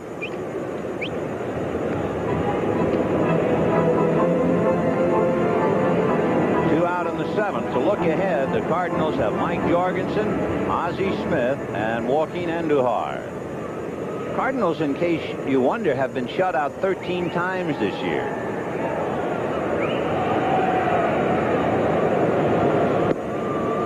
One and one.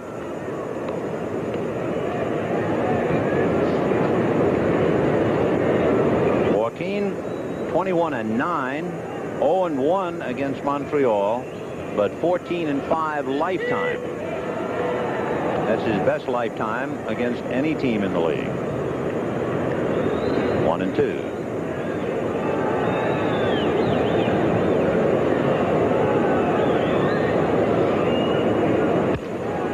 Fastball outside, so he went with it and cracked his bat. Well, I tell you, that shot at Davidson behind the plate, he worries me. I've been worried about him the whole game. He is really wide open for a nasty crack. If he gets it on the hands, the pitch is broken. There's no other way of putting it. When he clasps his hands, he tries to keep them behind Porter's back. Only on the inside pitches, Yeah. though. When you watch him on the outside pitches, he's just wide open. I know that's the way he's been doing it, but the inside protector, you'd think he'd get those hands back there where he wouldn't get it. Now, if this ball's on the outside part of the plate, the center field shot really shows it to you.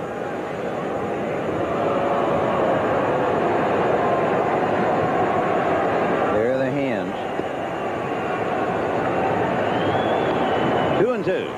I always told that, I remember Babe Pinelli telling me this 100 years ago, the most embarrassing thing for an umpire is to have a foul ball hit him on the right hand.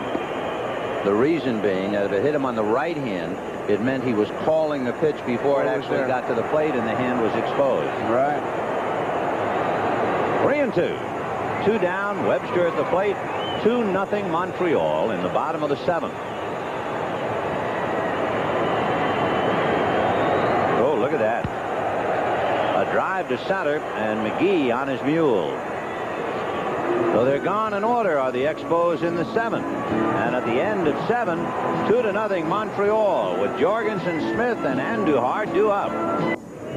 Joe, I was following your thinking on that last pitch. I said, oh, look at that, and that's what I meant. He's wide open. Look how wide open on the outside pitch. A foul tip, you can see the hands exposed. Could take a nasty crack. Meanwhile, in the 8th inning, Mike Jorgensen, followed by Ozzie Smith and perhaps a hitter for Andujar, Todd Worrell, begins to loosen up down in the Cardinal bullpen.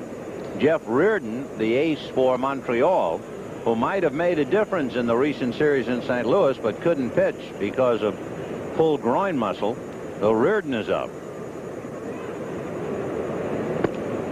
Strike. 1 ball and 1 strike to Mike Jorgensen. Remember, he sent Andre Dawson up against the fence in the 2nd inning. Loops 1 foul out of play. When you say loop, it reminds me, Jorgensen has a loop in his swing called a hitch. If you're hitting 250 or under, it's a hitch. 270 or above, it's a trigger mechanism. Style, baby. It's what it is. Now, you just judge for yourself. 1-2 the count to Mike Jorgensen. 2-0 in favor of Montreal. We're in the top of the 8th inning.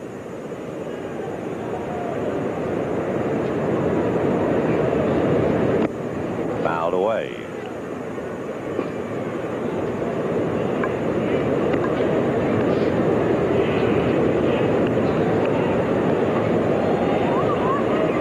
Steve Braun, the #1 pinch hitter, left-handed for the Cardinals, is moving around with a bat and a helmet.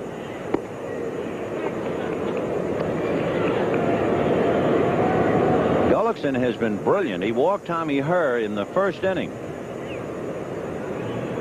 And that's his only walk up to here. He's retired the last 12 in a row. Drive to right center, but Webster has it.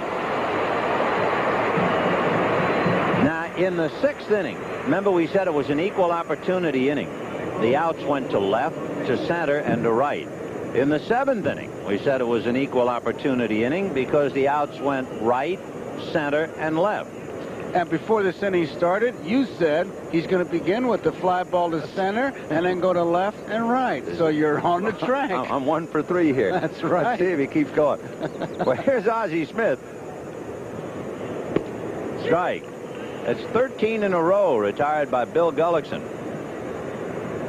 Looked inside to me, Ozzie just said. 0-1.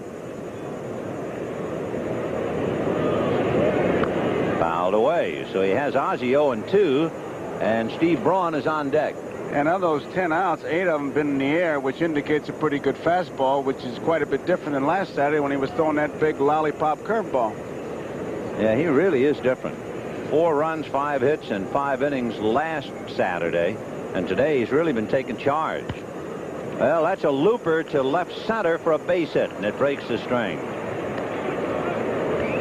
So after 13 in a row, Ozzie slaps an 0-2 pitch. And now that'll bring up Steve Braun, who has been a very successful pinch hitter. He is 10 for 24. And with Checkham, he has 11 hits, including a home run and 5 RBIs. His home run beat the Dodgers. Montreal leading the Cardinals 2-0 in the 8th inning. With 1 out, Braun hitting for Andujar.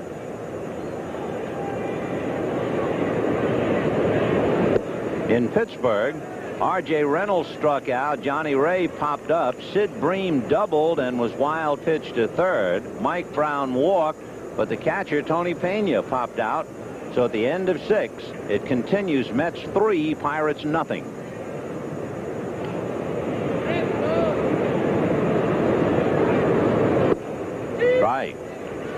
Ozzie Smith at first base has a tremendous lead. In fact, he's got his front foot, his right foot, way up on that artificial surface. Not that you expect him to run because you want to give Braun a chance, but he's thinking about breaking up that double play, which will be the inning record. That lead. 1 ball, 1 strike. 1 out. That's a strike. 1 and 2. I tell you one thing that appears differently. I remember last Saturday they were saying how Gullickson used to throw a slurve, half curveball, half slider, but then he gave it up and he went to the big overhand curve. Looks to me, at least on that last pitch or two, that he might be trying to throw a few sliders today. No trick pitches. Everything has been hard. Yeah. That's for sure. 1 and 2. And there goes Ozzie. Fastball missed. The throw is late. So Ozzie is 2 for 2 in stolen bases. The Cardinals have stolen 3. But, of course, the biggest play of the game, Van Slyke picked off third base. It's a big stolen base. Head first, he makes it easily. Throw high, tag late. Keeps away from the double plays in scoring position, true, but getting there, you stay away from that double play. You know, the league really ran on Mike Fitzgerald, and Rogers, an ex-catcher, is convinced they were able to run because of Fitzgerald's bad right knee. Ground ball, smothered foul by Francona. In other words, as a catcher catches the ball, Buck was saying you have to begin to turn, and there's a lot of weight on that knee as it torques, and Fitz couldn't do it. And Rogers said now that they had the arthroscopic surgery on Fitzgerald, he should be much stronger behind the plate defending against stolen bases next year. The good throwers, you watch them, they're actually in motion as the ball is coming towards the plate. Today we've seen it the other way. Porter waited until he caught the ball and actually off balance. Boy, though, you can really get hurt, can't you, coming up out of that crouch if the batter fouls it and you're trying to, well, you're exposed to get ready for the throw. 2 and 2. Fastball is hit to straightaway center, and Webster is there. Ozzie goes to the bag, tags, but he's going to hold. And look at that nice throw. He hit the cutoff man, Hubie Brooks. So Braun, a fly ball to center. Meanwhile, the Dodgers leading the Giants 2-1 in the 5th inning. Cincinnati already won. The Dodgers leading by 5.5, and the number over there is still 5. While we're having a little meeting, just a thought.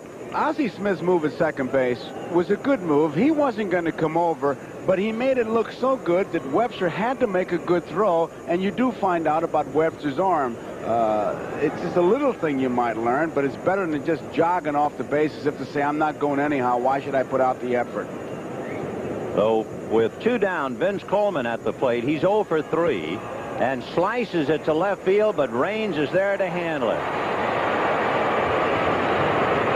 So 9 outs have been fly balls. Ozzie Smith is left at second at the end of 7.5. It remains 2-0 Montreal. Tomorrow, the NFL on NBC. Starting with NFL 85 at 12:30 p.m. Eastern Daylight Time. First game of the doubleheader. Well, some will see the Raiders at New England. Others, Seattle at Kansas City. And then Indianapolis and the Jets. Cleveland, San Diego. Miami at Denver. All tomorrow, right here on NBC. A reminder, this telecast presented by authority of Major League Baseball and may not be reproduced or retransmitted in any form without the express written consent of Major League Baseball. One of the finds of the year for Whitey Herzog and the Cardinals, Todd Roland Worrell, W-O-R-R-E-L-L. Todd is from Arcadia, California. He went to Maranata High School, Biola University, and La Mirada.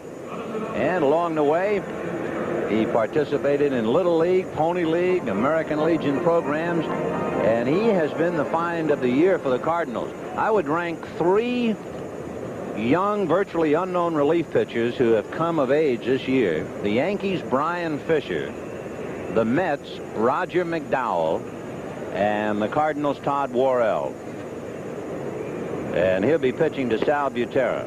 Fastballs and a hard slider. And Razor Shines is out on deck, so they're going to take Gullickson out and go to their ace, Jeff Reardon. A drive into left center field and deep. McGee and Coleman. McGee, he is everywhere.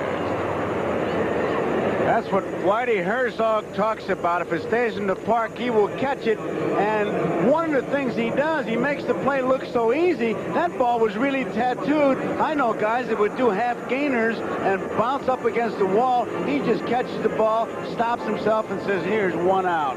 He made that look so easy, and it was a tough play. And Whitey Herzog, who says it's the best defensive outfield anywhere, anytime. And there's just another witness on the stand. Here now is Razor Shines hitting for Gullickson. First ball swinging, lifts it into right center. Andy Van Slyke's turn. You know, just a footnote on Willie McGee and his relationship with Whitey Herzog. Whitey said when he came up, he told him, he said, look, just go in the outfield during batting practice and practice catching the ball off the bat in the different ballparks so you learn them. He said 6 years later, he's still doing the same thing. Still doing it. And Willie, when you ask him, he said, well, nobody told me to stop. What a player. Well, the last 6 Expos have gone down since Andre Dawson put the slug on Andujar. Andujar, by the way, went 7 innings and pitched very well. He allowed only 2 runs and 3 hits. Foul ball. Andujar made 95 pitches, Vin, 64 strikes, and 31 balls. Gullickson, 113 pitches, 39 balls, 64 strikes. Boy, that would be a tough defeat for Joaquin to take. He would be 21-10 after having pitched so well.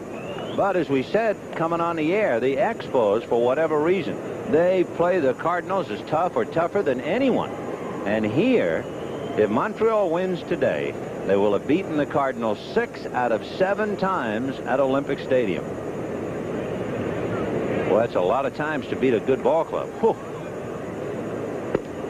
Right. 1-2. There they are, the Expos of '85. It's been a disappointing year. Without Charlie Lee, without Joe Hesketh, they might have really made some noise, but injuries got them. 1-2. Fouled away, protecting the outside part of the plate. You can hardly see that ball go off the bat. Yeah. The last game that Todd Worrell pitched, he appeared briefly, and in that game he made 15 pitches in relief. He threw 14 fastballs that were all clocked over 91 miles an hour, and he threw 1 slider that was 85. And that was it. So he really can get that thing up to the plate in a hurry. 1-2.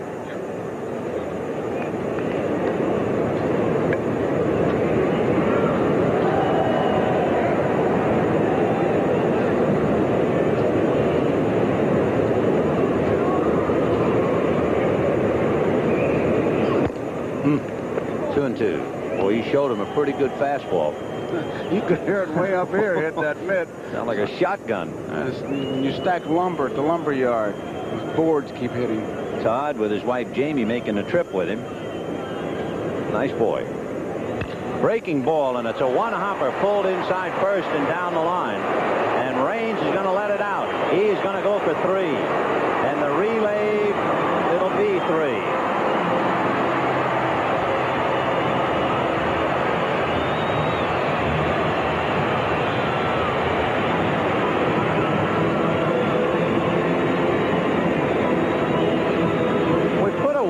On Tim Raines, and watch that ball go by. It was a breaking ball, and he was able to pull it. And the watch that we have here has Tim Raines going all the way to third in 11.04 seconds.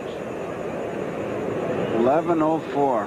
He made sure he was hitting that bag at the right stride. You can see him kind of do a little bit of a dance step as he got to second base. Yeah, he actually, I think, took a beat, slowed just a tad, just to make sure he wouldn't overrun it or miss it. Now it's up to Vance Law to pick him up. Ball 1. 2-0, Montreal. When the Cardinals come up in the 9th inning, if you're not keeping score, they have Willie McGee, Tommy Herr, and Darrell Porter's spot. And, of course, Among others, they have Cesar Cedeno in the dugout, available for pinch hitting duties, but I don't believe Jack Clark. Clark's ribs are too sore.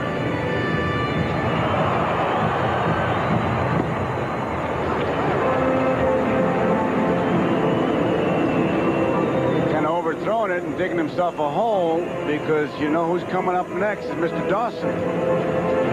2 balls, no strikes, now 3-0.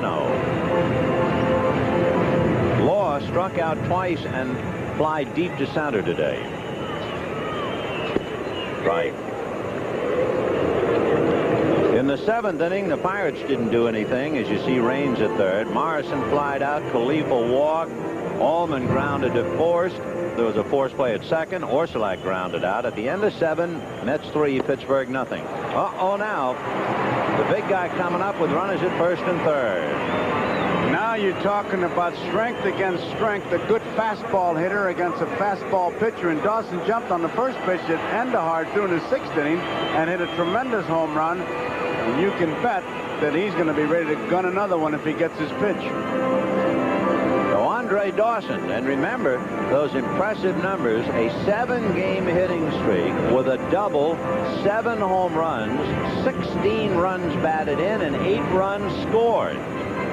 And Tim Burke gets up. Meanwhile, the big RBI guy's on deck, Hubie Brooks. Oh, was he looking fastball? He was going to hit that to Goose Bay. Oh, if nothing else, he's as loose as he's ever going to get. Every button in that shirt popped loose. Look at this. He starts that thing, and I mean, he had himself a Sunday cut. Oh, well, that's reducing it to the fundamentals. 0-1. Foul back out of play. 0-2. So actually, Worrell throwing as hard as he can, Dawson swinging as hard as he can, and the count is 0-2. This is where strategy just goes right out the window. He's got to beat you on your best pitch, and it's a fastball. He's a fastball hitter. Who is the stronger of the two? 0-2.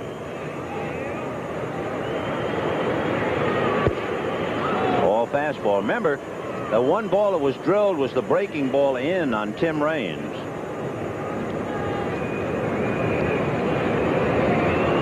1-2 to Andre Dawson. Look at those eyes.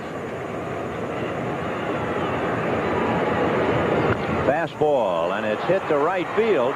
Van Slyke backtracking makes the play. So the Expos leave a runner at first and third, and at the end of 8, time's running out on the Cardinals today in the first game. It's 2-0 Montreal.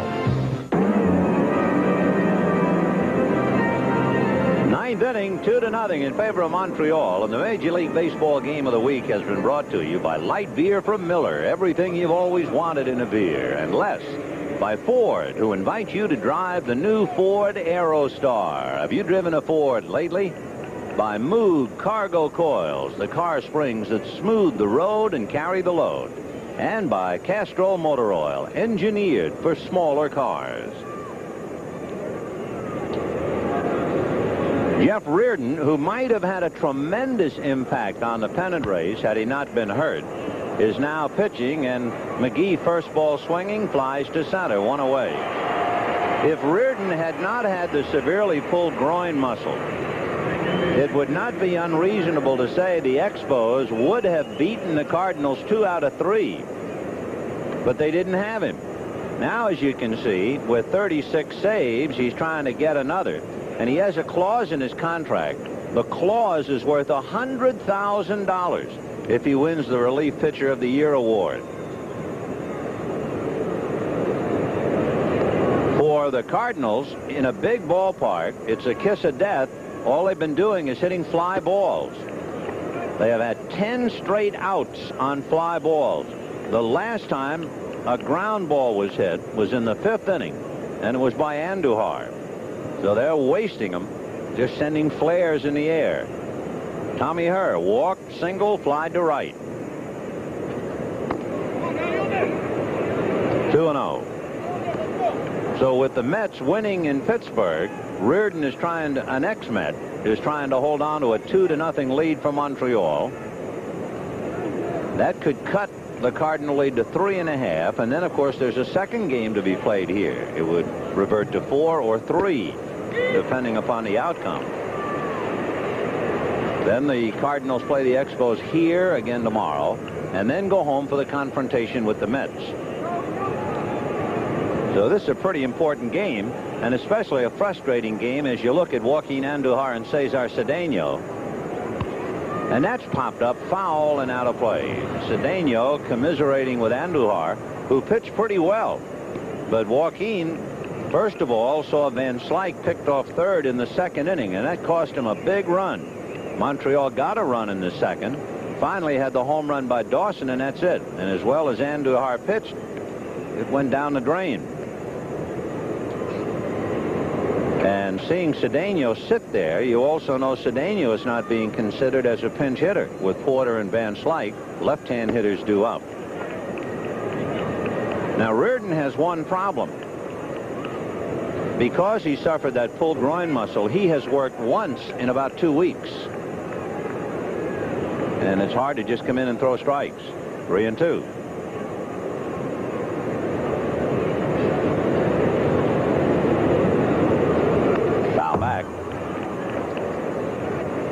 In the 8th inning at Pittsburgh, Wally Bachman flied to left. Ray Knight grounded to short. Gary Carter grounded to short. So the Pirates come up in the bottom of the 8th inning. The Mets 3 and the Pirates nothing.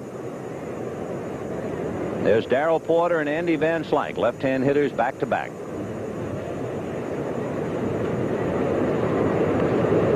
Three and two to Tommy Herr. And he walked him, and that means the hitter becomes a potential tying run, and the Wolves begin. Gullickson in 8 innings did not allow a run. He allowed 4 hits and 1 walk. Gullickson only struck out 1. And now here is Darrell Porter. Grounded to first, twice flied to right. So he pulled Gullickson all 3 times.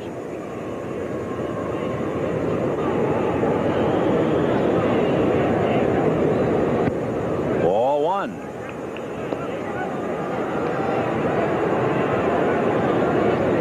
Montreal 2, the Cardinals nothing, top of the 9th inning. Jeff Reardon trying to get the last 2 outs.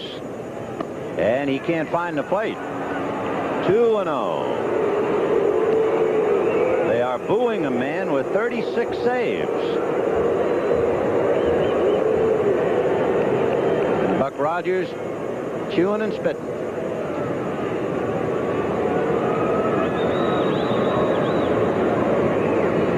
Ball 3, and there is no one throwing, at least for the moment, in the Expo bullpen. And Sal Butera going out to talk to Reardon.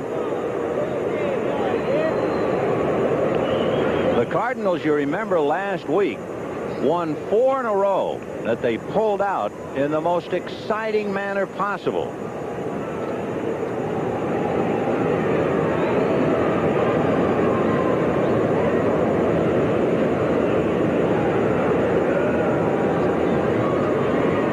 The count in there. 3-1.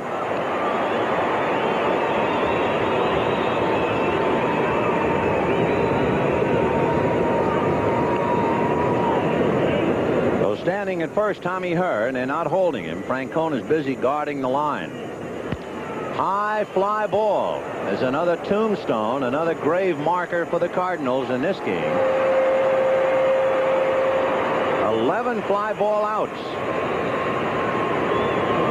And with 2 down in the 9th inning, Whitey Herzog has Andy Van Slyke at the plate.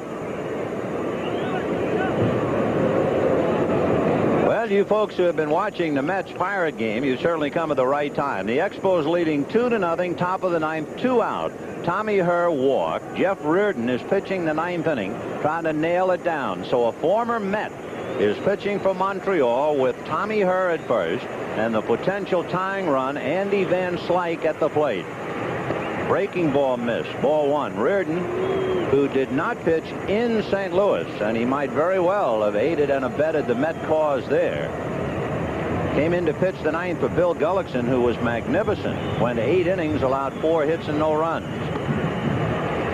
2-0, and he is pitching backwards in the inning. McGee, first ball hitting, fly to center, but then he walked Hurd. He fell behind 3-0 to Porter and eventually got him, and now he's behind 2-0 to Van Slyke. And he's behind 3-0. On deck is Terry Pendleton. Terry is 0 for 3. Missed again, so he is really struggling. Reardon with 36 saves, but sidelined because of a pulled groin. Missed almost 2 weeks and was brought back just once in that period. And it's evident. Buck Rogers going out to talk to him. Tim Burke was up last inning throwing behind him. And all Rogers evidently doing was coming out to pump him up a little bit. No question of taking him out. So 2 on, 2 out, and Terry Pendleton coming up. Tommy Hurd second, Andy Van Slyke at first on the tying runs. Montreal has already beaten the Cardinals 5 out of 6 times here in Canada, trying to make it 6 out of 7. And remember, this is the first game of a doubleheader. Dan Schatzeder and Bob Forsch are due to go in the nightcap. Pendleton grounded to second, hit into a force play and flied to left. 0 for 3. Strike. Well, Joe, I know you're down on the field. Buterra's job is to hold that target for him. That's about all he's trying to do is settle him down. Reardon appears to be throwing hard, but as you've been pointing out, he's just wild. But he's got good stuff, and it is hard to pick up that ball, Ben. 0-1. Fastball in there. So at this time of day, where the lights don't take effect, it is 5:45 local time. A fastball would seem to be $1 million pitch, and it has accounted for a lot of fly balls today. So Reardon staying with the heat, and the count 0-2 on Terry Pendleton. Fastball 1-2. Who walked at second, Van Slyke at first. The Cardinals lost a run in the second inning when Andy Van Slyke was picked off third. The Expos scored on a walk, a stolen base, and a single by Webster, and a 6th inning home run by Andre Dawson, and that's it. 1-2. Fastball got him swinging. And so it's up to the Mets now to narrow the gap. For 6 out of 7 times, Montreal has beaten St. Louis here in the Big O, and this is the first game of a doubleheader. Joe Garagiola, this is Vin Scully, and we'll be back here at Olympic Stadium after these messages.